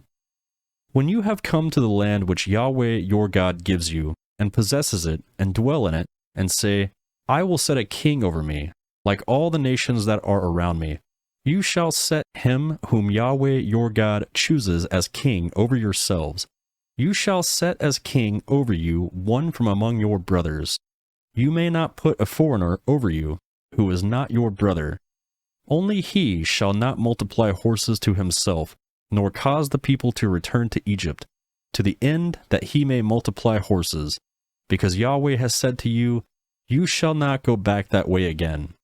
He shall not multiply wives to himself, that his heart not turn away. He shall not greatly multiply to himself silver and gold. It shall be, when he sits on the throne of his kingdom, that he shall write himself a copy of this law in a book, out of that which is before the Levitical priests.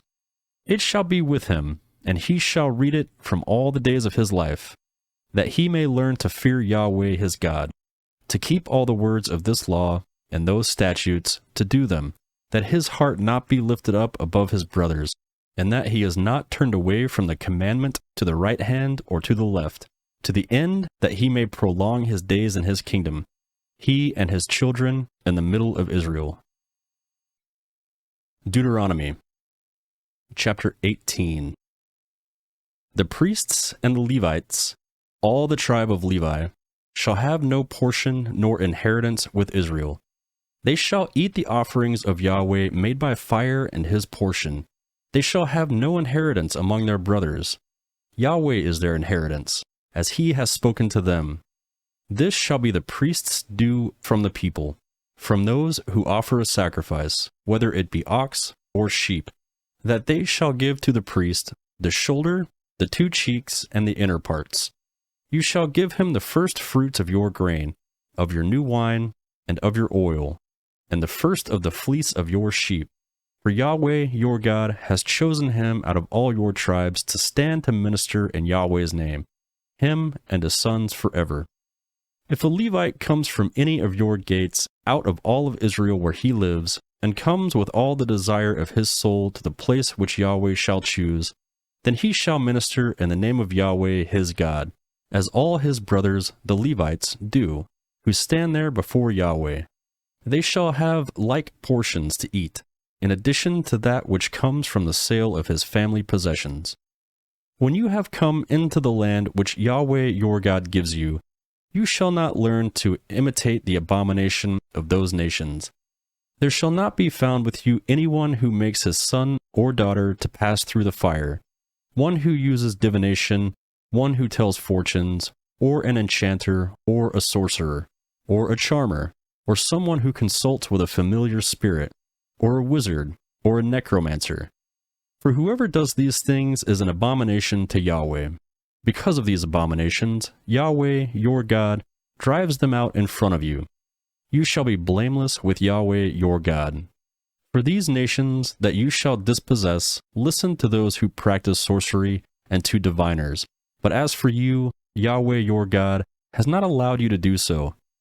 Yahweh, your God, will rise up to you a prophet from among you, of your brothers, like me. You shall listen to him.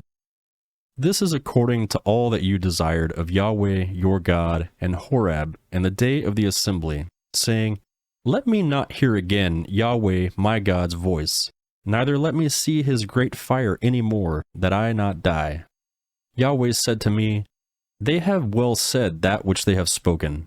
I will raise them up a prophet from among their brothers, like you. I will put my words in his mouth, and he shall speak to them all that I shall command. It shall happen that whoever will not listen to my words, which he shall speak in my name, I will require it of him. But the prophet who speaks a word presumptuously in my name, which I have not commanded him to speak, or who speaks in the name of other gods, that same prophet shall die. You may say in your heart, How shall we know the word which Yahweh has not spoken? When a prophet speaks in Yahweh's name, if the thing doesn't follow nor happen, that is the thing which Yahweh has not spoken. The prophet has spoken it presumptuously. You shall not be afraid of him. Deuteronomy chapter 19. When Yahweh, your God, cuts off the nation whose land Yahweh, your God, gives you, and you succeed them and dwell in their cities and in their houses, you shall set apart 3 cities for yourselves in the middle of your land, which Yahweh, your God, gives you to possess. You shall prepare the way, and divide the borders of your land which Yahweh, your God, causes you to inherit into 3 parts. that every manslayer may flee there. This is the case of the manslayer who shall flee there and live.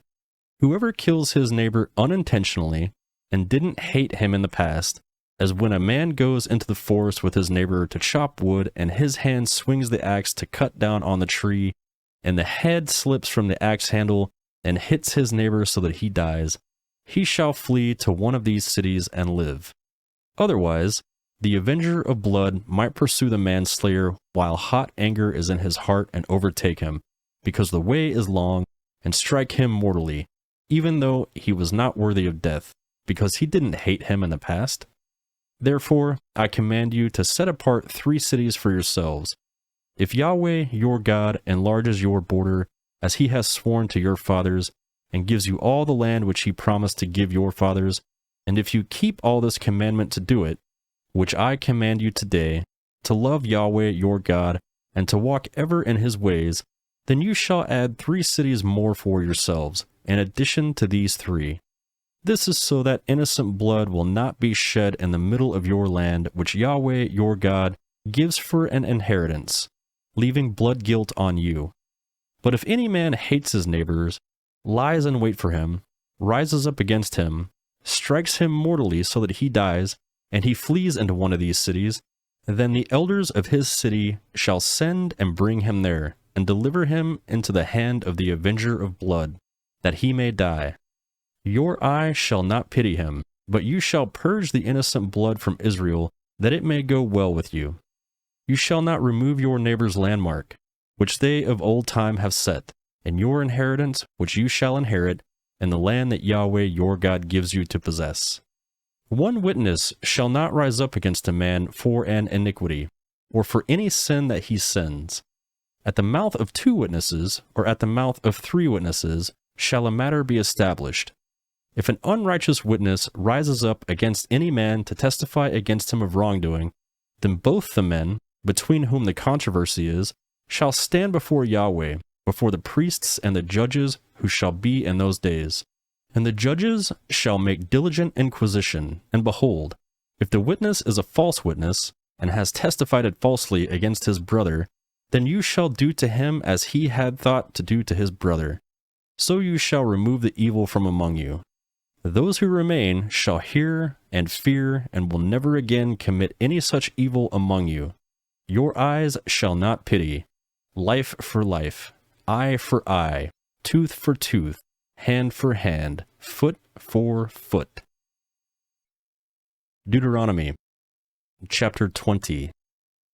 When you go out to battle against your enemies, and see horses, chariots, and a people more numerous than you, you shall not be afraid of them, for Yahweh your God, who brought you up out of the land of Egypt, is with you. It shall be, when you draw near to the battle, and the priest shall approach and speak to the people, and shall tell them, Hear, Israel, you draw near today to battle against your enemies. Don't let your heart faint. Don't be afraid, nor tremble, neither be scared of them. For Yahweh your God is he who goes with you, to fight for you against your enemies, to save you.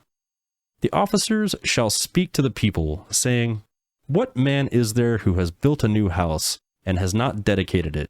Let him go and return to his house, lest he die in the battle, and another man dedicate it. What man is there who has planted a vineyard, and has not used its fruit? Let him go and return to his house, lest he die in the battle, and another man use its fruit. What man is there who has pledged to be married to a wife, and has not taken her?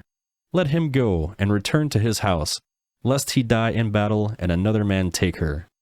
The officers shall speak further to the people, and they shall say, What man is there who is fearful and faint-hearted? Let him go and return to his house, lest his brother's heart melt as his heart. It shall be, when the officers have finished speaking to the people, that they shall appoint captains of armies at the heads of the people. When you draw near to a city to fight against it, then proclaim peace to it. It shall be, if it gives you answer of peace and opens to you, then it shall be that all the people who were found therein shall become forced laborers to you, and shall serve you. If it will make no peace with you, but will make war against you, then you shall besiege it.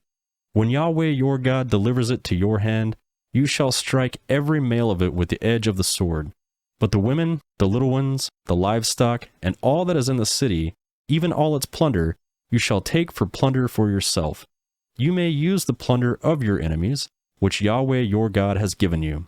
Thus you shall do to all the cities which are very far off from you, which are not of the cities of these nations, but of the cities of these peoples that Yahweh your God gives to you for an inheritance. You shall save alive nothing that breathes, but you shall utterly destroy them, the Hittite, the Amorite, the Canaanite, the Perizzite, the Hivite, and the Jebusite, as Yahweh your God has commanded you, that they not teach you to follow all their abominations, which they have done for their gods. So would you sin against Yahweh your God? When you shall beseech a city a long time, in making war against it to take it, you shall not destroy its trees by wielding an axe against them, for you may eat from them.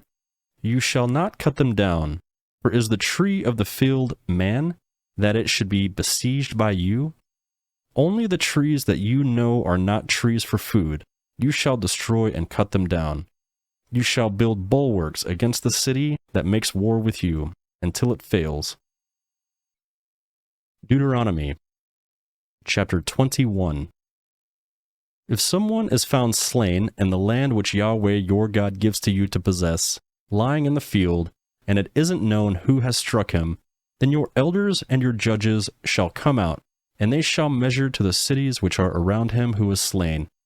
It shall be that the elders of the city which is nearest to the slain man shall take a heifer of the herd, which hasn't been worked with, and which has not drawn the yoke.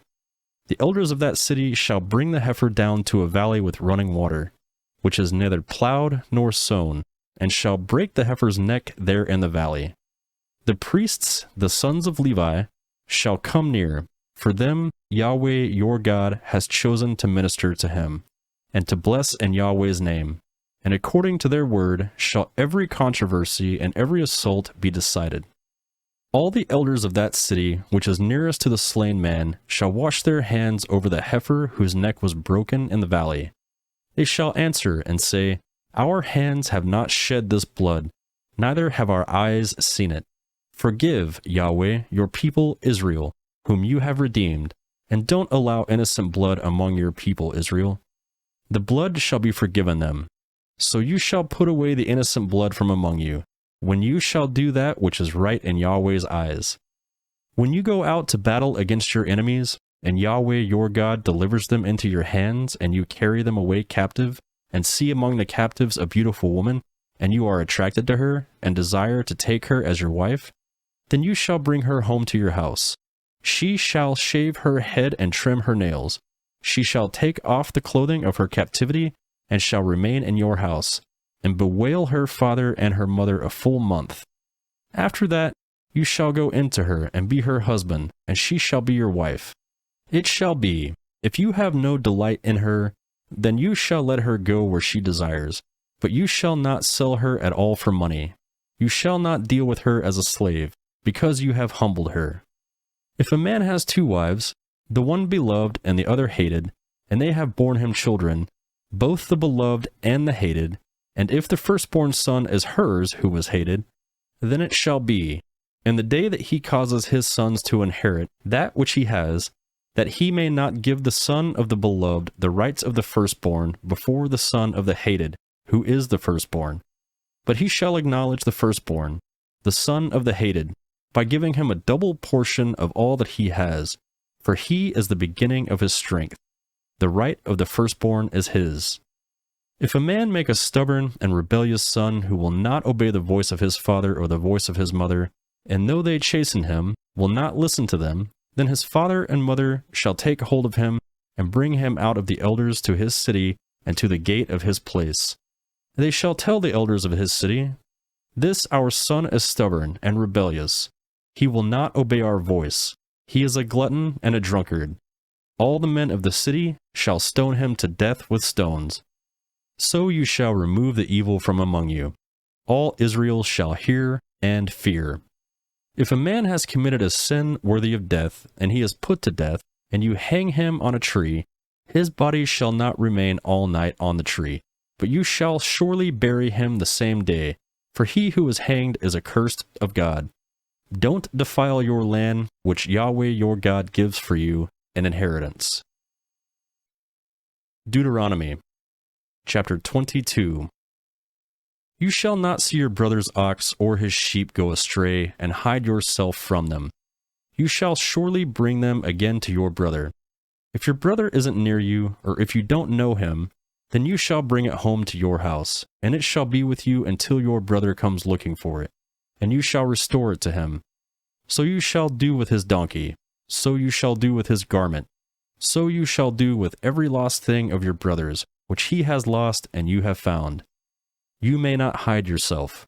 You shall not see your brother's donkey or his ox fallen down by the way, and hide yourself from them. You shall surely help him to lift them up again. A woman shall not wear men's clothing, neither shall a man put on women's clothing, for whoever does these things is an abomination to Yahweh your God. If you come across a bird's nest on the way, in any tree or on the ground, with young ones or eggs, and the hen sitting on the young or on the eggs, you shall not take the hen with the young. You shall surely let the hen go, but the young you may take for yourself, that it may be well with you, and that you may prolong your days. When you build a new house, then you shall make a railing around your roof, so that you don't bring blood on your house if anyone falls from there. You shall not sow your vineyard with two kinds of seeds, lest all the fruit be defiled, the seed which you have sown, and the increase of the vineyard. You shall not plow with an ox and a donkey together. You shall not wear clothes of wool and linen woven together. You shall make yourselves fringes on the four corners of your cloak with which you cover yourself.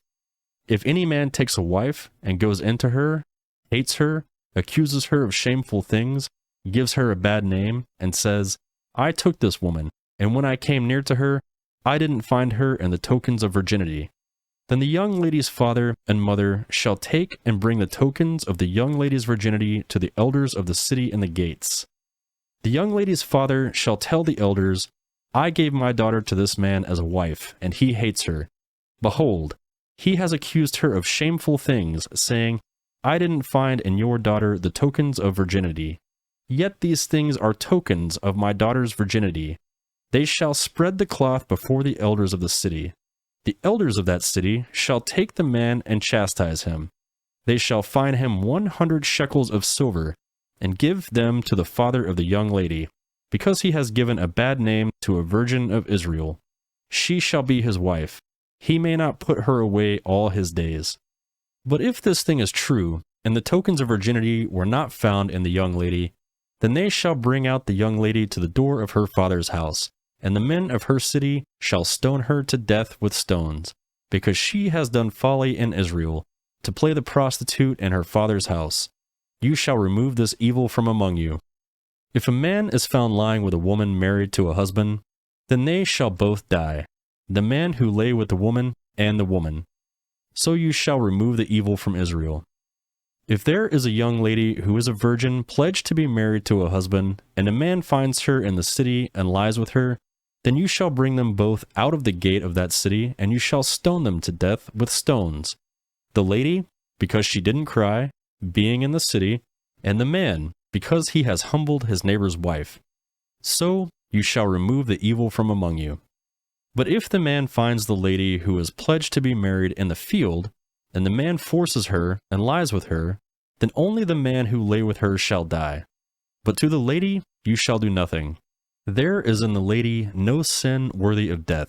For as when a man rises against his neighbor and kills him, even so is this matter. For he found her in the field. The pledged to be married lady cried, and there was no one to save her. If a man finds a lady who is a virgin, who is not pledged to be married, grabs her, and lies with her, and they are found, then the man who lay with her shall give to the lady's father 50 shekels of silver. She shall be his wife, because he has humbled her. He may not put her away all his days. A man shall not take his father's wife, and shall not uncover his father's skirt. Deuteronomy, chapter 23.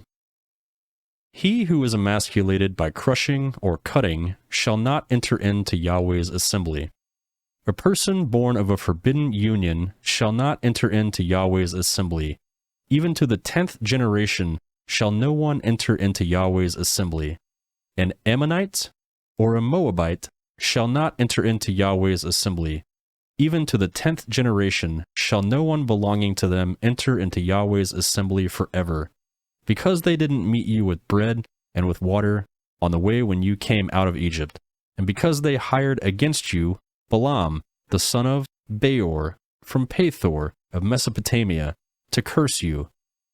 Nevertheless, Yahweh your God wouldn't listen to Balaam, but Yahweh your God turned the curse into a blessing to you, because Yahweh your God loved you. You shall not seek their peace nor their prosperity all your days. You shall not abhor an Edomite, for he is your brother. You shall not abhor an Egyptian, because you lived as a foreigner in his land. The children of the 3rd generation who were born to them may enter into Yahweh's assembly. When you go out and camp against your enemies, then you shall keep yourselves from every evil thing. If there is among you any man who is not clean, by reason of that which happens to him by night, then shall he go outside of the camp. He shall not come within the camp, but it shall be, when evening comes, he shall bathe himself in water. When the sun is down, he shall come within the camp. You shall have a place also outside the camp where you go to relieve yourself. You shall have a trowel among your weapons.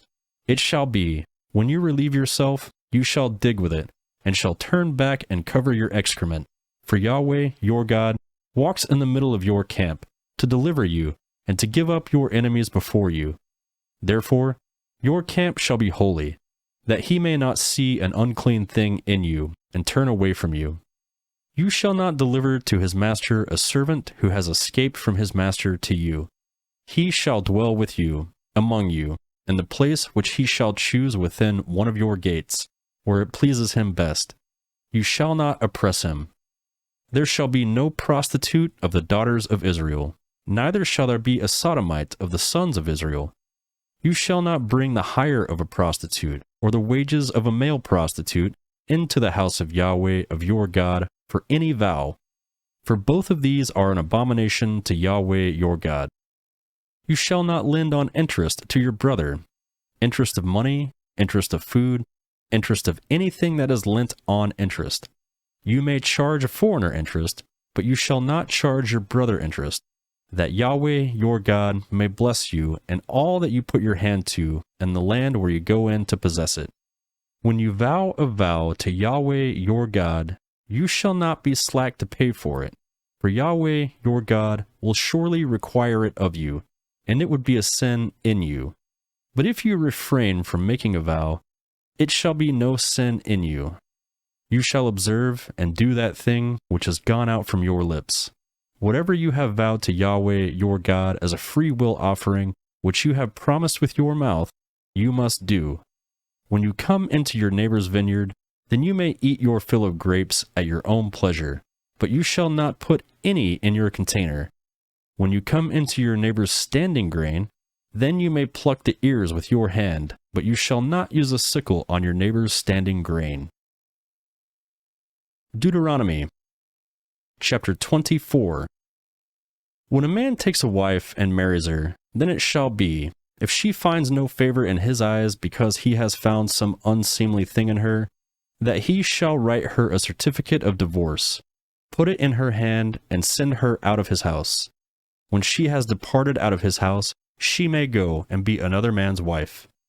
If the latter husband hates her and writes her a certificate of divorce, puts it in her hand, and sends her out of his house, or if the latter husband dies, who took her to be his wife, her former husband, who sent her away, may not take her again to be his wife after she is defiled, for that would be an abomination to Yahweh.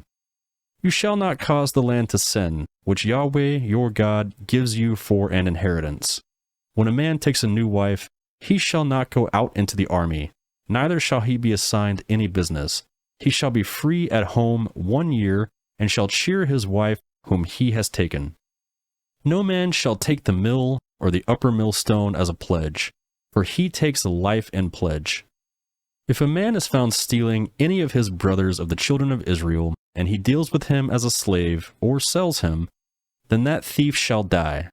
So you shall remove the evil from among you. Be careful in the plague of leprosy, that you observe diligently and do according to all that Levitical priests teach you. As I command them, so you shall observe to do. Remember what Yahweh your God did to Miriam, by the way as you came out of Egypt. When you lend your neighbor any kind of loan, you shall not go into his house to get his pledge. You shall stand outside, and the man to whom you lend shall bring the pledge outside to you. If he is a poor man, you shall not sleep with his pledge. You will surely restore to him the pledge when the sun goes down, that he may sleep in his garment and bless you. It shall be righteous to you before Yahweh your God. You shall not oppress a hired servant who is poor and needy, whether he is one of your brothers or one of the foreigners who are in your land within your gates. In his day you shall give him his wages. Neither shall the sun go down on it, for he is poor and sets his heart on it, lest he cry against you to Yahweh, and it be sin to you. The fathers shall not be put to death for the children, neither shall the children be put to death for the fathers. Every man shall be put to death for his own sin. You shall not deprive the foreigner or the fatherless of justice, nor take a widow's clothing in pledge. But you shall remember that you were a slave in Egypt, and Yahweh your God redeemed you there. Therefore I command you to do this thing. When you reap your harvest in your field, and have forgotten a sheaf in the field, you shall not go again to get it. It shall be for the foreigner, and for the fatherless, and for the widow, that Yahweh your God may bless you in all the work of your hands. When you beat your olive tree, you shall not go over the boughs again. It shall be for the foreigner, for the fatherless, and for the widow.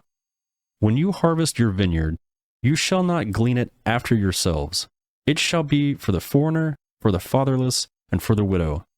You shall remember that you were a slave in the land of Egypt. Therefore, I command you to do this thing. Deuteronomy, chapter 25. If there is a controversy between men, and they come to judgment, and the judges judge them, then they shall justify their righteous and condemn the wicked.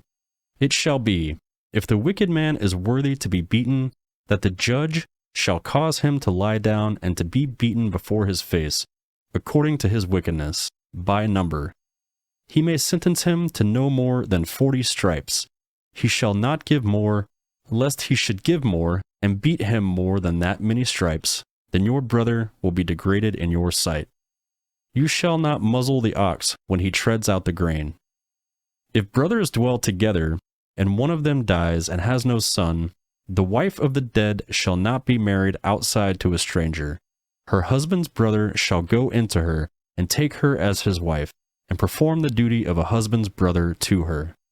It shall be that the firstborn whom she bears shall succeed in the name of his brother who is dead, that his name not be blotted out of Israel.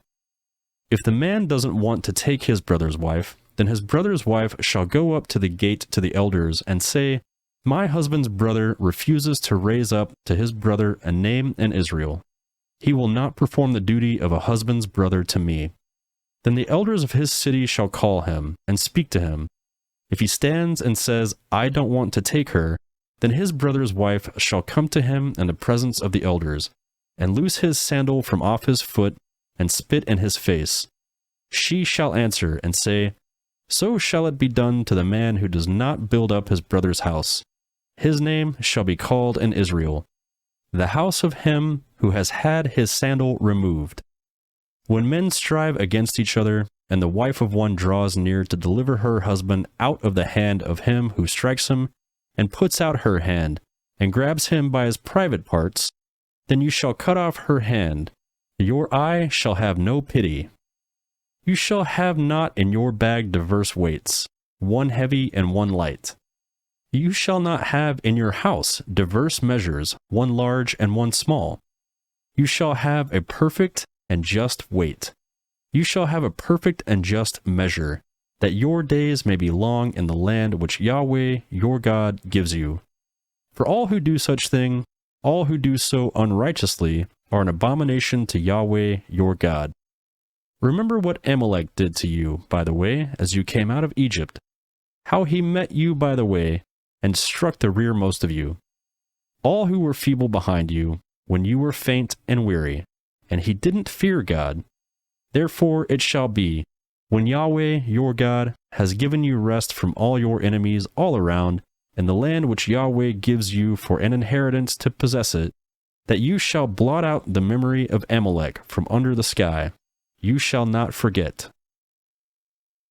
Deuteronomy chapter 26. It shall be, when you have come into the land which Yahweh your God gives you for an inheritance, possess it, and dwell in it, that you shall take some of the first of all the fruit of the ground, which you shall bring in from your land that Yahweh your God gives you. You shall put it in a basket, and shall go to the place which Yahweh your God shall choose to cause his name to dwell there. You shall come to the priest who shall be in those days, and tell him, I profess today to Yahweh your God, that I have come to the land which Yahweh swore to our fathers to give us. The priest shall take the basket out of your hand, and set it down before Yahweh your God's altar. You shall answer, and say before Yahweh your God, My father was a Syrian, ready to perish. He went down to Egypt and lived there, few in number. There he became a great, mighty, and populous nation. The Egyptians mistreated us, afflicted us, and imposed hard labor on us. Then we cried to Yahweh, the God of our fathers. Yahweh heard our voice, and saw our affliction, our toil, and our oppression. Yahweh brought us out of Egypt with a mighty hand, with an outstretched arm, and with great terror, with signs, and with wonders, and he has brought us into this place, and he has given us this land, a land flowing with milk and honey. Now, behold, I have brought the first of the fruit of the ground, which you, Yahweh, have given me. You shall set it down before Yahweh your God, and worship before Yahweh your God. You shall rejoice in all the good which Yahweh your God has given to you, and to your house, you, and the Levite, and the foreigner who is among you. When you have finished tithing all the tithe of your increase in the 3rd year, which is the year of tithing, then you shall give it to the Levite, to the foreigner, and to the fatherless, and to the widow, that they may eat within your gates and be fulfilled. You shall say before Yahweh your God, I have put away the holy things out of my house, and also have given them to the Levite, to the foreigner, and to the fatherless, and to the widow, according to all your commandments which you have commanded me. I have not transgressed any of your commandments, neither have I forgotten them.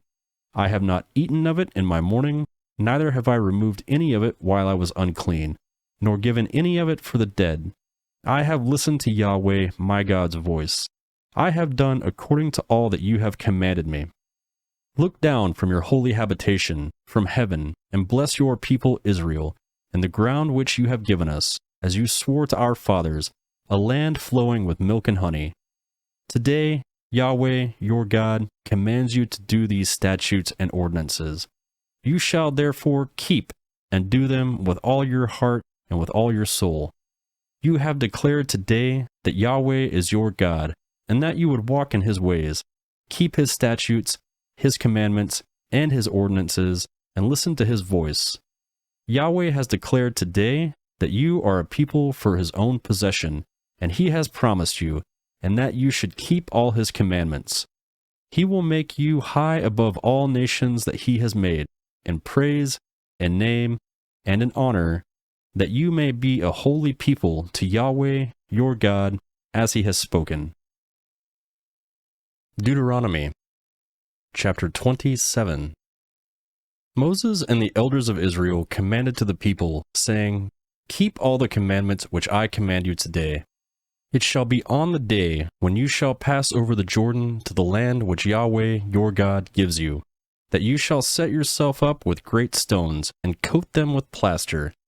You shall write on them all the words of this law, when you have passed over, that you may go into the land which Yahweh your God gives you, a land flowing with milk and honey, as Yahweh, the God of your fathers, has promised you. It shall be, when you have crossed over the Jordan, that you shall set up these stones, which I command you today, on Mount Ebal, and you shall coat them with plaster. There you shall build an altar to Yahweh, your God, an altar of stones. You shall not use any iron tool on them. You shall build Yahweh, your God's altar of uncut stone. You shall offer burnt offerings on it to Yahweh, your God. You shall sacrifice peace offerings, and shall eat there. You shall rejoice before Yahweh, your God. You shall write on the stones all the words of this law very plainly. Moses and the Levitical priests spoke to all Israel, saying, Be silent and listen, Israel. Today you have become the people of Yahweh, your God. You shall, therefore, obey Yahweh, your God's voice, and do his commandments and his statutes, which I command you today. Moses commanded the people the same day, saying, These shall stand on Mount Gerizim to bless the people when you have crossed over the Jordan: Simeon, Levi, Judah, Issachar, Joseph, and Benjamin. These shall stand on Mount Ebal for the curse: Reuben, Gad, Asher, Zebulun, Dan, and Naphtali. With a loud voice, the Levites shall say to all men of Israel, Cursed is the man who makes an engraved or molten image, an abomination to Yahweh, the work of the hands of the craftsman, and sets it up in secret. All the people shall answer and say, Amen. Cursed is he who dishonors his father or his mother. All the people shall say, Amen. Cursed is he who removes his neighbor's landmark. All the people shall say, Amen. Cursed is he who leads the blind astray on the road. All the people shall say, Amen. Cursed is he who withholds justice from the foreigner, fatherless, and widow. All the people shall say, Amen. Cursed is he who lies with his father's wife, because he dishonors his father's bed. All the people shall say, Amen. Cursed is he who lies with any kind of animal. All the people shall say, Amen. Cursed is he who lies with his sister, his father's daughter, or his mother's daughter. All the people shall say, Amen. Cursed is he who lies with his mother-in-law. All the people shall say, Amen. Cursed is he who secretly kills his neighbor. All the people shall say, Amen. Cursed is he who takes a bribe to kill an innocent person. All the people shall say, Amen. Cursed is he who doesn't uphold the words of this law by doing them. All the people shall say, Amen. Deuteronomy, chapter 28. It shall happen, if you shall listen diligently to Yahweh your God's voice, to observe to do all his commandments which I command you today, that Yahweh your God will set you high above all the nations of the earth. All these blessings will come upon you and overtake you if you listen to Yahweh your God's voice. You shall be blessed in the city, and you shall be blessed in the field. You shall be blessed in the fruit of your body, the fruit of your ground, the fruit of your animals, the increase of your livestock, and the young of your flock. Your basket and your kneading trough shall be blessed. You shall be blessed when you come in, and you shall be blessed when you go out. Yahweh will cause your enemies who rise up against you to be struck before you. They will come out against you one way, and will flee before you 7 ways. Yahweh will command the blessings on you and your barns, and all that you put your hand to. He will bless you in the land which Yahweh your God gives you. Yahweh will establish for you a holy people to himself, as he has sworn to you, if you shall keep the commandments of Yahweh your God and walk in his ways. All the peoples of the earth shall see that you are called by Yahweh's name, and they will be afraid of you. Yahweh will grant you abundant prosperity in the fruit of your body, in the fruit of your livestock, and in the fruit of your ground, in the fruit of the land which Yahweh swore to your fathers to give you. Yahweh will open to you his good treasure in the sky, to give the rain of your land in its season, and to bless all the work of your hand. You will lend to many nations, and you will not borrow. Yahweh will make you the head, and not the tail. You will be above only, and you will not be beneath, if you listen to the commandments of Yahweh your God, which I command you today, to observe and do, and shall not turn away from any of the words which I command you today, to the right hand or to the left hand, to go after other gods to serve them. But it shall come to pass, if you will not listen to Yahweh your God's voice, to observe to do all his commandments and his statutes, which I command you today, that all these curses will come on you and overtake you. You will be cursed in the city, and you will be cursed in the field. Your basket and your kneading trough will be cursed. The fruit of your body, the fruit of your ground, the increase of your livestock, and the young of your flock will be cursed. You will be cursed when you come in, and you will be cursed when you go out. Yahweh will send you cursing.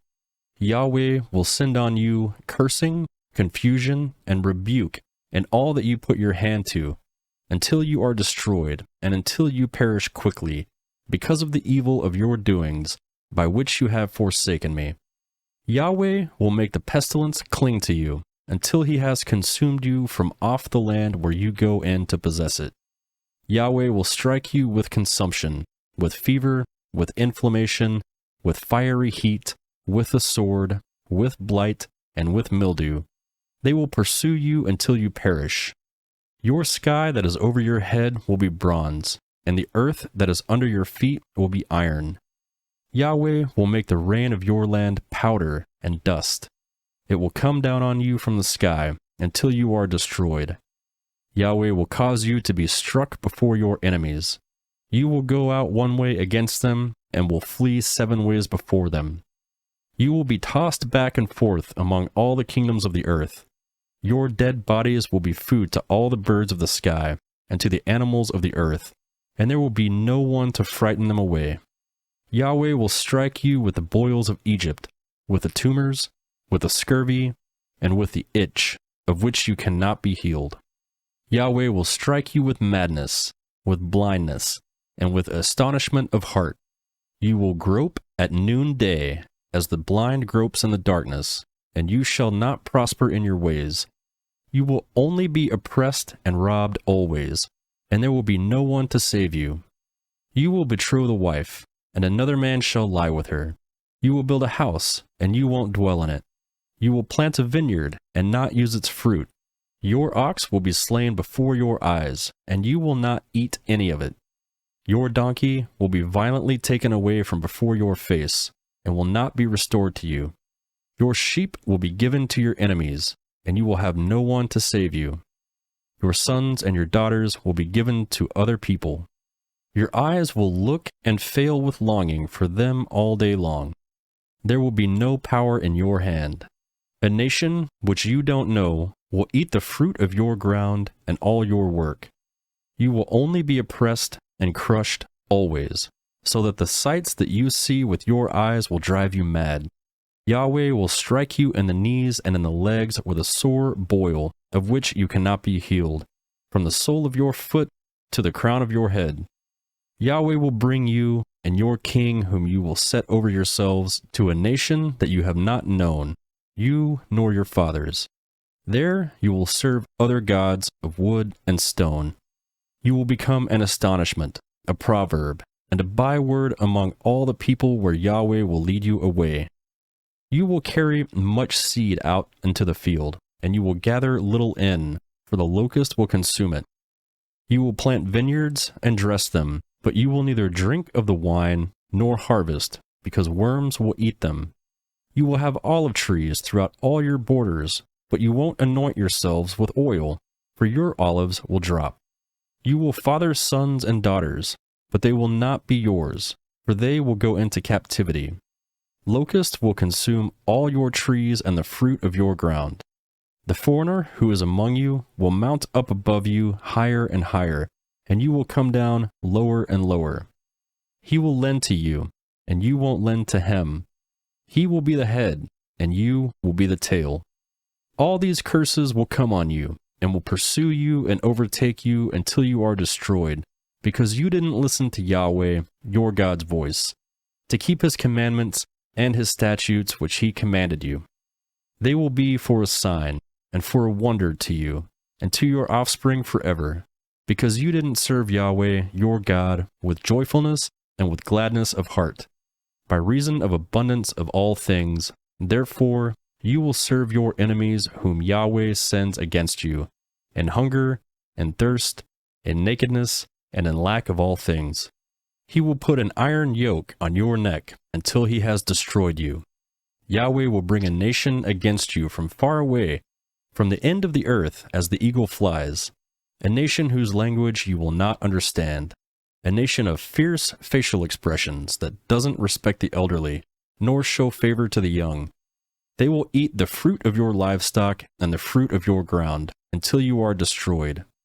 They also won't leave you grain, new vine, oil, the increase of your livestock, or the young of your flock, until they have caused you to perish. They will beseech you in all your gates until your high and fortified walls in which you trusted come down throughout all your land. They will beseech you in all your gates throughout all your land which Yahweh your God has given you. You will eat the fruit of your own body, the flesh of your sons and of your daughters whom Yahweh your God has given you, in the siege and in the distress with which your enemies will distress you. The man who is tender among you and very delicate, his eye will be evil towards his brother, toward the wife whom he loves, and toward the remnant of his children whom he has remaining, so that he will not give to any of them of the flesh of his children whom he will eat, because he has nothing left to them, in the siege and in the distress with which your enemy will distress you in all your gates. The tender and delicate woman among you, who would not venture to set the sole of her foot on the ground for delicateness and tenderness, her eye will be evil toward the husband that she loves, toward her son, towards her daughter, toward her young one who come out from between her feet, and toward her children whom she bears, for she will eat them secretly for lack of all things in the siege, and in the distress with which your enemy will distress you in your gates. If you will not observe to do all the words of this law that are written in this book, that you may fear this glorious and fearful name, Yahweh, your God, then Yahweh will make your plagues and the plagues of your offerings fearful, even great plagues, and of long duration, and severe sickness, and of long duration. He will bring on you again all the diseases of Egypt, which you were afraid of, and they all will cling to you. Also, every sickness and every plague which is not written in the book of this law, Yahweh will bring them onto you until you are destroyed. You will be left few in number, even though you were as the stars of the sky for multitude, because you didn't listen to Yahweh your God's voice. It will happen that as Yahweh rejoiced over you to do you good and to multiply you, so Yahweh will rejoice over you to cause you to perish and to destroy you. You will be plucked from the land that you are going in to possess. Yahweh will scatter you among all peoples, from one end of the earth to the other end of the earth. There you will serve other gods, which you have not known, you nor your fathers, even wood and stone. Among these nations you will find no ease, and there will be no rest for the sole of your foot. But Yahweh will give you there a trembling heart, failing of eyes, and pining of soul. Your life will hang in doubt before you. You will be afraid night and day, and will have no assurance of your life. In the morning you will say, I wish it were evening, and at evening you will say, I wish it were morning, for the fear of your heart which you will fear, and for the sights which your eyes will see. Yahweh will bring you into Egypt again with ships, by the way of which I told to you that you would never see it again. There you will offer yourselves to your enemies for male and female servants, and nobody will buy you. Deuteronomy chapter 29. These are the words of the covenant which Yahweh commanded Moses to make with the children of Israel in the land of Moab, in addition to the covenant which he had made with them in Horeb.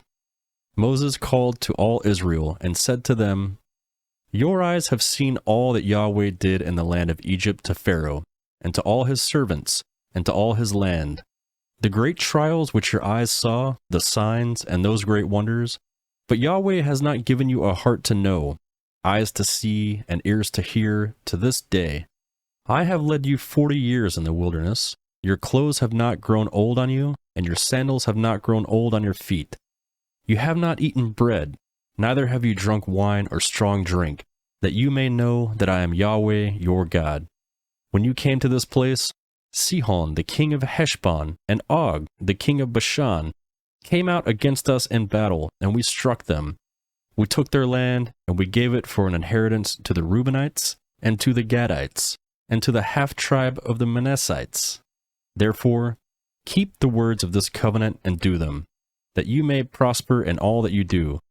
All you stand today in the presence of Yahweh your God, your heads, your tribes, your elders, and your officers, even all the men of Israel, your little ones, your wives, and the foreigners who are in the middle of your camps, from the one who cuts your wood to the one who draws your water, that you may enter into the covenant of Yahweh your God, and into his oath which Yahweh your God makes to you today, that he may establish you today as his people, and that he may be your God, as he spoke to you, and as he swore to your fathers, to Abraham, to Isaac, and to Jacob.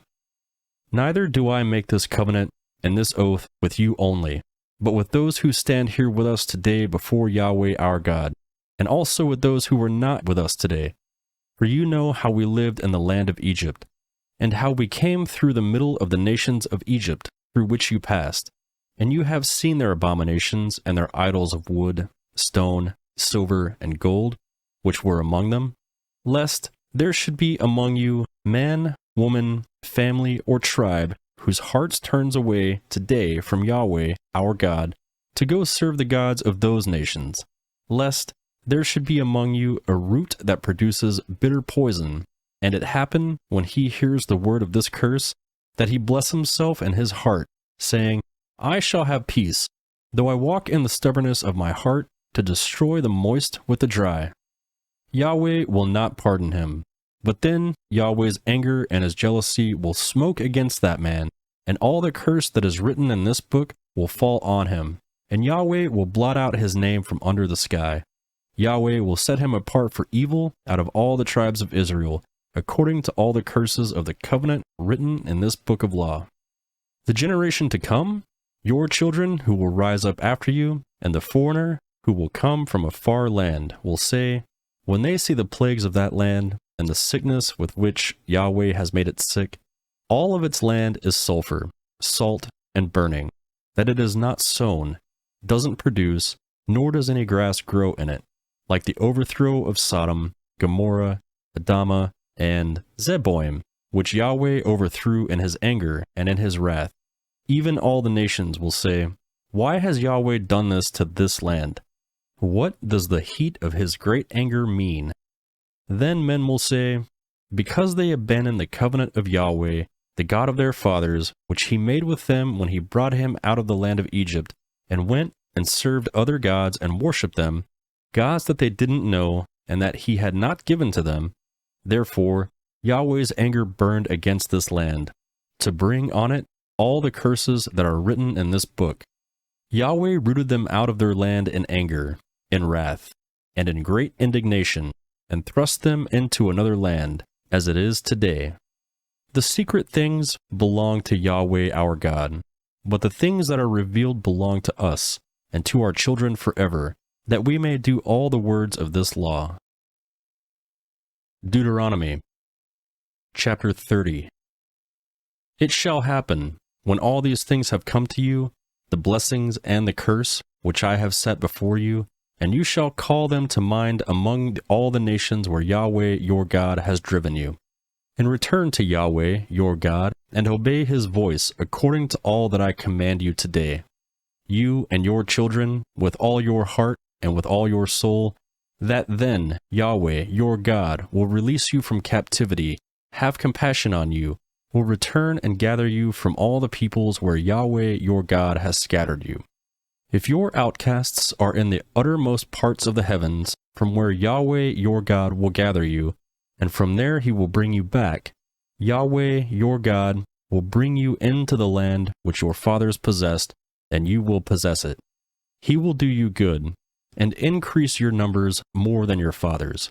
Yahweh, your God, will circumcise your heart, and the heart of your offspring, to love Yahweh, your God, with all your heart and with all your soul, that you may live. Yahweh, your God, will put all these curses on your enemies and on those who hate you, who persecuted you. You shall return and obey Yahweh's voice, and do all his commandments which I command you today. Yahweh, your God, will make you prosperous in all the work of your land, in the fruit of your body, in the fruit of your livestock, and in the fruit of your ground, for good. For Yahweh will again rejoice over you for good, as he rejoiced over your fathers.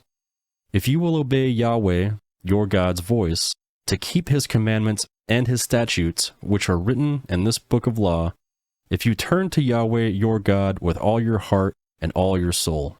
For this commandment, which I command you today, is not too hard for you or too distant. It is not in heaven, that you should say, who will go up for us to heaven? Bring it to us, and proclaim it to us, that we may do it. Neither is it beyond the sea, that you should say, who will go over the sea for us? Bring it to us, and proclaim it to us, that we may do it. But the word is very near to you, in your mouth and in your heart, that you may do it. Behold, I have set before you today life and prosperity, and death and evil.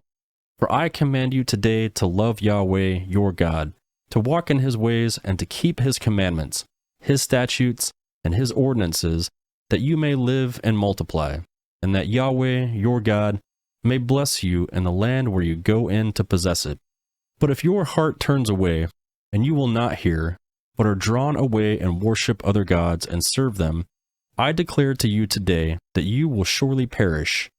You will not prolong your days in the land where you pass over the Jordan to go in to possess it. I call heaven and earth to witness against you today, that I have set before you life and death, blessing and the curse.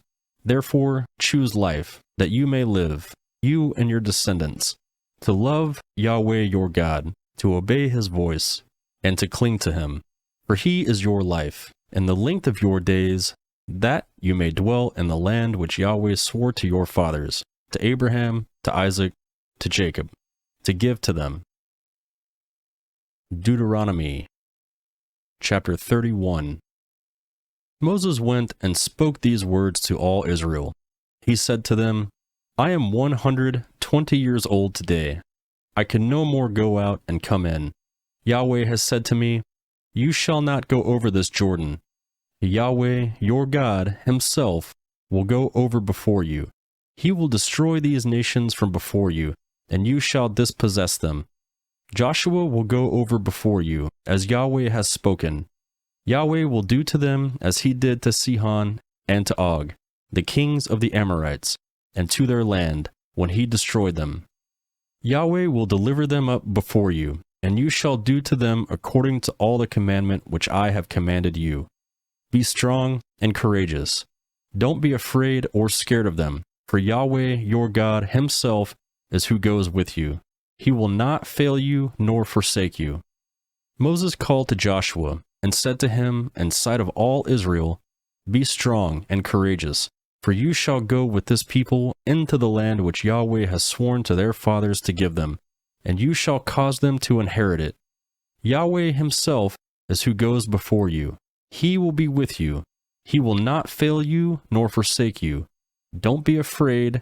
Don't be discouraged. Moses wrote this law and delivered it to the priests, the sons of Levi, who bore the ark of Yahweh's covenant, and to all the elders of Israel. Moses commanded them, saying, at the very end of 7 years, in the set time of the year of release, and the feast of booths, when all Israel has come to appear before Yahweh your God in the place which he has chosen, you shall read this law before all Israel in their hearing. Assemble the people, the men and the women and the little ones and the foreigners who are within your gates, that they may hear, learn, fear Yahweh your God, and observe to do all the words of this law, and that their children whom have not known, may hear and learn to fear Yahweh your God, as long as you live in the land where you go over the Jordan to possess it. Yahweh said to Moses, Behold, your days approach that you must die.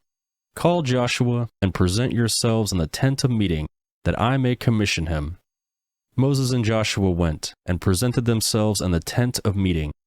Yahweh appeared in the tent in a pillar of cloud, and the pillar of cloud stood over the tent's door. Yahweh said to Moses, Behold, you shall sleep with your fathers. This people will rise up and play the prostitute after the strange gods of the land where they go to be among them, and will forsake me and break my covenant which I made with them. Then my anger shall be kindled against them in that day, and I will forsake them, and I will hide my face from them, and they shall be devoured, and many evils and troubles shall come on to them, so that they say in the day, Haven't these evils come on because our God is not among us? I will surely hide my face in the day for all the evil which they have done, in that they have turned to other gods. Now, therefore, write this song for yourselves, and teach it to the children of Israel. Put it in their mouths, that this song may be a witness for me against the children of Israel. For when I have brought them into the land which I swore to their fathers, flowing with milk and honey, that they have eaten and filled themselves and grown fat, and then they will turn to the other gods, and serve them, and despise me, and break my covenant. It will happen, when many evils and troubles have come on to them, that this song will testify before them as a witness, for it will not be forgotten out of their mouths of their descendants. For I know their ways, and what they are doing today, before I have brought them into the land which I promised them. So Moses wrote this song the same day, and taught it to the children of Israel. He commissioned Joshua the son of Nun, and said, Be strong and courageous, for you shall bring the children of Israel into the land which I swore to them. I will be with you. When Moses had finished writing the words of this law in a book, until they were finished, Moses commanded the Levites, who bore the ark of Yahweh's covenant, saying, Take this book of the law, and put it by the side of the ark of Yahweh's, your God's, covenant, that it may be there for a witness against you. For I know your rebellion and your stiff neck. Behold, while I am yet alive with you today, you have been rebellious against Yahweh. How much more after my death? Assemble to me all the elders of your tribes and your officers, that I may speak these words in their ears, and call heaven and earth to witness against them. For I know that after my death you will utterly corrupt yourselves, and turn away from the way which I have commanded you, and evil will happen to you in the latter days, because you will do that which is evil in Yahweh's sight, to provoke him to anger through the works of your hands. Moses spoke in the ears of all the assembly of Israel the words of this song until they were finished. Deuteronomy chapter 32. Give ear, you heavens, and I will speak. Let the earth hear the words of my mouth. My doctrine will drop as the rain. My speech will condense as the dew, as the misty rain on the tender grass, as the showers on the herb. For I will proclaim Yahweh's name, ascribe greatness to our God. The rock, his work is perfect, for all his ways are just. A God of faithfulness, who does no wrong, just and right is he. They have dealt corruptly with him. They are not his children, because of their defect. They are a perverse and crooked generation. Is this the way you repay Yahweh, foolish and unwise people? Isn't he your father who has bought you? He has made you and established you. Remember the days of old. Consider the years of many generations. Ask your father, and he will show you, your elders, and they will tell you. When the Most High gave to the nations their inheritance, when he separated the children of men, he set the bounds of the peoples, according to the number of the children of Israel. For Yahweh's portion is his people. Jacob is the lot of his inheritance. He found him in a desert land, in the wasting, howling wilderness. He surrounded him. He cared for him. He kept him as the apple of his eye. As an eagle that stirs up her nest, that flutters over her young, he spread abroad his wings. He took them. He bore them on his feathers. Yahweh alone led them. There was no foreign god with him. He made him ride on the high places of the earth. He ate the increase of the field. He caused him to suck honey out of the rock, oil out of the flinty rock, butter from the herd, and milk from the flock, with fat of lambs, rams of the breed of Bashan, and goats, with the finest of the wheat. From the blood of the grape you drank wine. But Jeshurun grew fat and kicked. You have grown fat. You have grown thick. You have become sleek. Then he abandoned God who made him, and rejected the rock of his salvation. They moved him to jealousy with strange gods. They provoked him to anger with abominations. They sacrificed to demons, not God, to gods that they didn't know, to new gods that came up recently, which your fathers didn't dread. Of the rock who became your father, you are unmindful, and have forgotten God who gave you birth. Yahweh saw and abhorred, because of the provocation of his sons and his daughters. He said, I will hide my face from them. I will see what their end will be, for they are a very perverse generation, children in whom is no faithfulness. They have moved me to jealousy with that which is not God. They have provoked me to anger with their vanities. I will move them to jealousy with those who are not a people. I will provoke them to anger with a foolish nation. For a fire is kindled in my anger, that burns to the lowest Sheol, devours the earth with its increase, and sets the foundations of the mountains on fire. I will heap evils on them. I will spend my arrows on them. They shall be wasted with hunger, and devoured with burning heat and bitter destruction.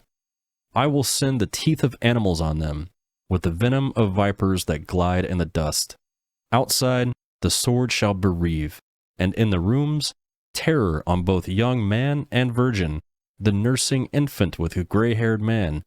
I said that I would scatter them afar. I would make their memory to cease from among men.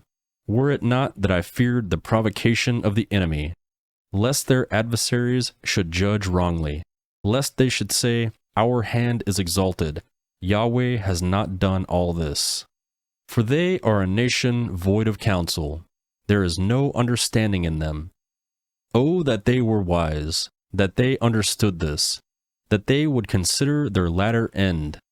How could one chase 1,000, and two put 10,000 to flight, unless their rock had sold them, and Yahweh had delivered them up? For their rock is not our rock, even our enemies themselves concede. For their vine is the vine of Sodom, and the fields of Gomorrah. Their grapes are poison grapes, their clusters are bitter.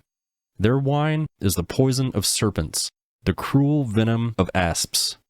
Isn't this laid up in the store with me, sealed up among my treasures? Vengeance is mine, and recompense, at the time when their foot slides, for the day of their calamity is at hand. Their doom rushes at them. For Yahweh will judge his people, and have compassion on his servants, when he sees that their power is gone, that there is no one remaining, shut up or left at large. He will say, Where are their gods, the rock in which they took refuge, which ate the fat of their sacrifices, and drank the wine of their drink offering? Let them rise up and help you. Let them be your protection. See now that I myself am he. There is no God with me. I kill and I make alive. I wound and I heal. There is no one who can deliver out of my hand. For I lift up my hand to heaven and declare, as I live forever, if I sharpen my glittering sword, my hand grasps it in judgment. I will take vengeance on my adversaries, and will repay those who hate me. I will make my arrows drunk with blood. My sword shall devour flesh with the blood of the slain and the captives, from the head of the leaders of the enemy. Rejoice, you nations, with his people, for he will avenge the blood of his servants.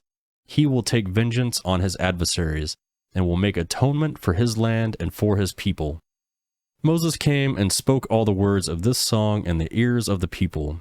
He and Joshua, the son of Nun, Moses finished reciting all these words to all Israel. He said to them, "Set your heart to all the words which I testify to you today, which you shall command your children to observe to do, all the words of this law. For it is no vain thing for you, because it is your life, and through this thing you shall prolong your days in the land, where you go over the Jordan to possess it." Yahweh spoke to Moses that same day, saying, "Go up into this mountain of Abarim, to Mount Nebo, which is in the land of Moab, that is across from Jericho, and see the land of Canaan, which I give to the children of Israel for a possession.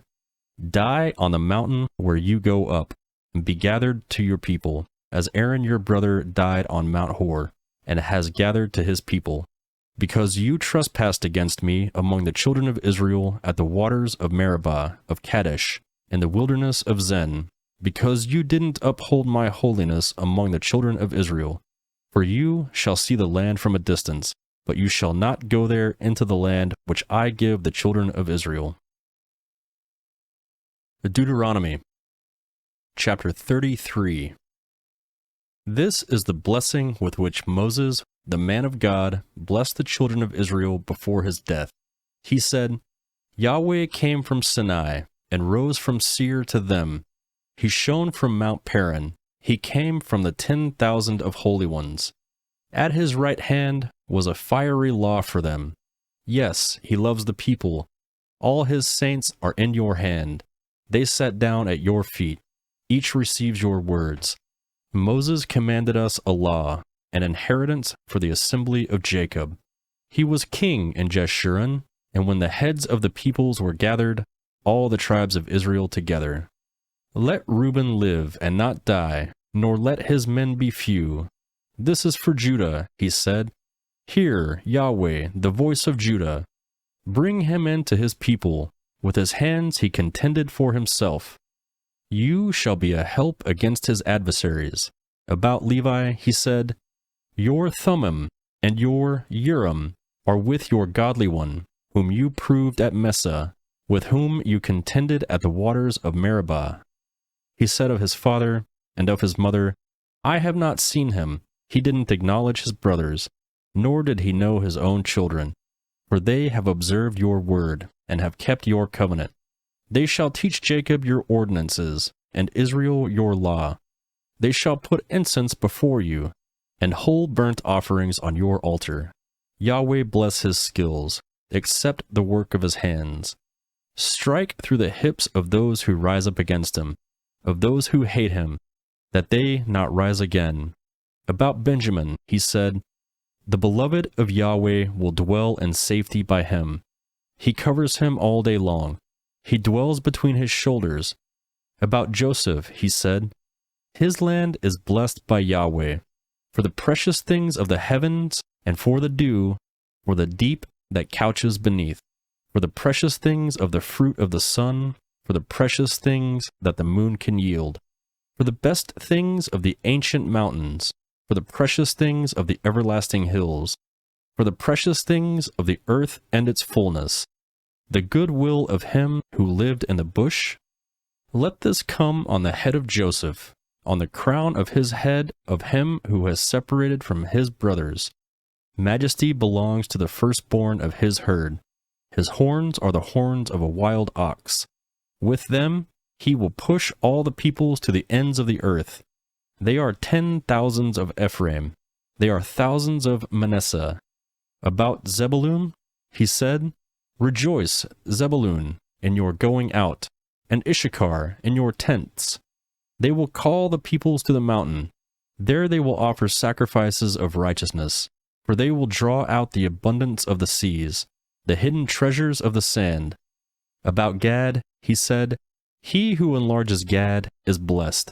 He dwells as a lioness, and tears the arm and the crown of the head. He provided the first part for himself, for the lawgiver's portion was reserved for himself. He came with the heads of the people.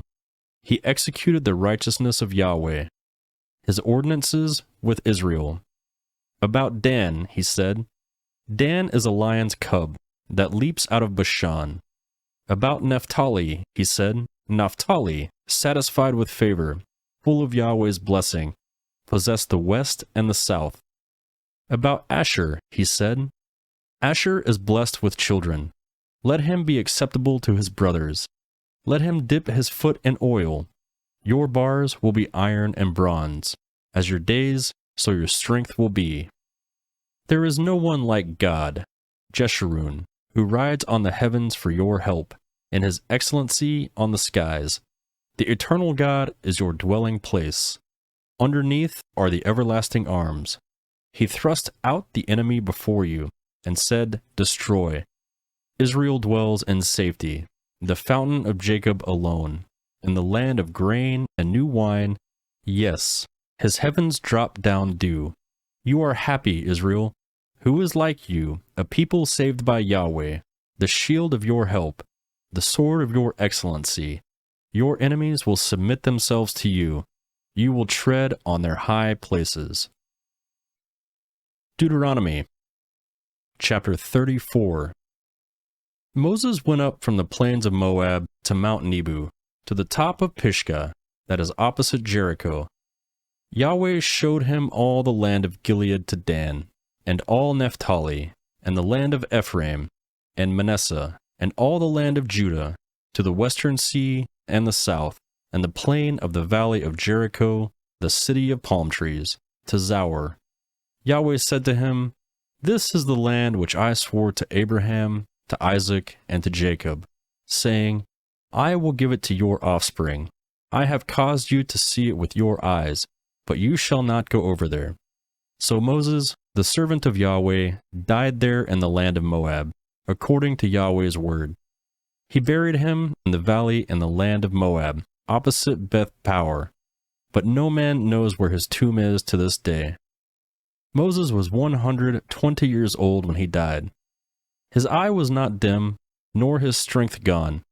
The children of Israel wept for Moses in the plains of Moab 30 days, until the days of weeping and the mourning for Moses were ended. Joshua, the son of Nun, was full of the spirit of wisdom, for Moses had laid his hands on him.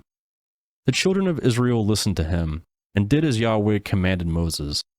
Since then, there has not arisen a prophet in Israel like Moses, whom Yahweh knew face to face, in all the signs and the wonders with which Yahweh sent him to do in the land of Egypt, to Pharaoh, and to all his servants, and to all his land, and in all the mighty hand, and in the awesome deeds, which Moses did in the sight of all of Israel.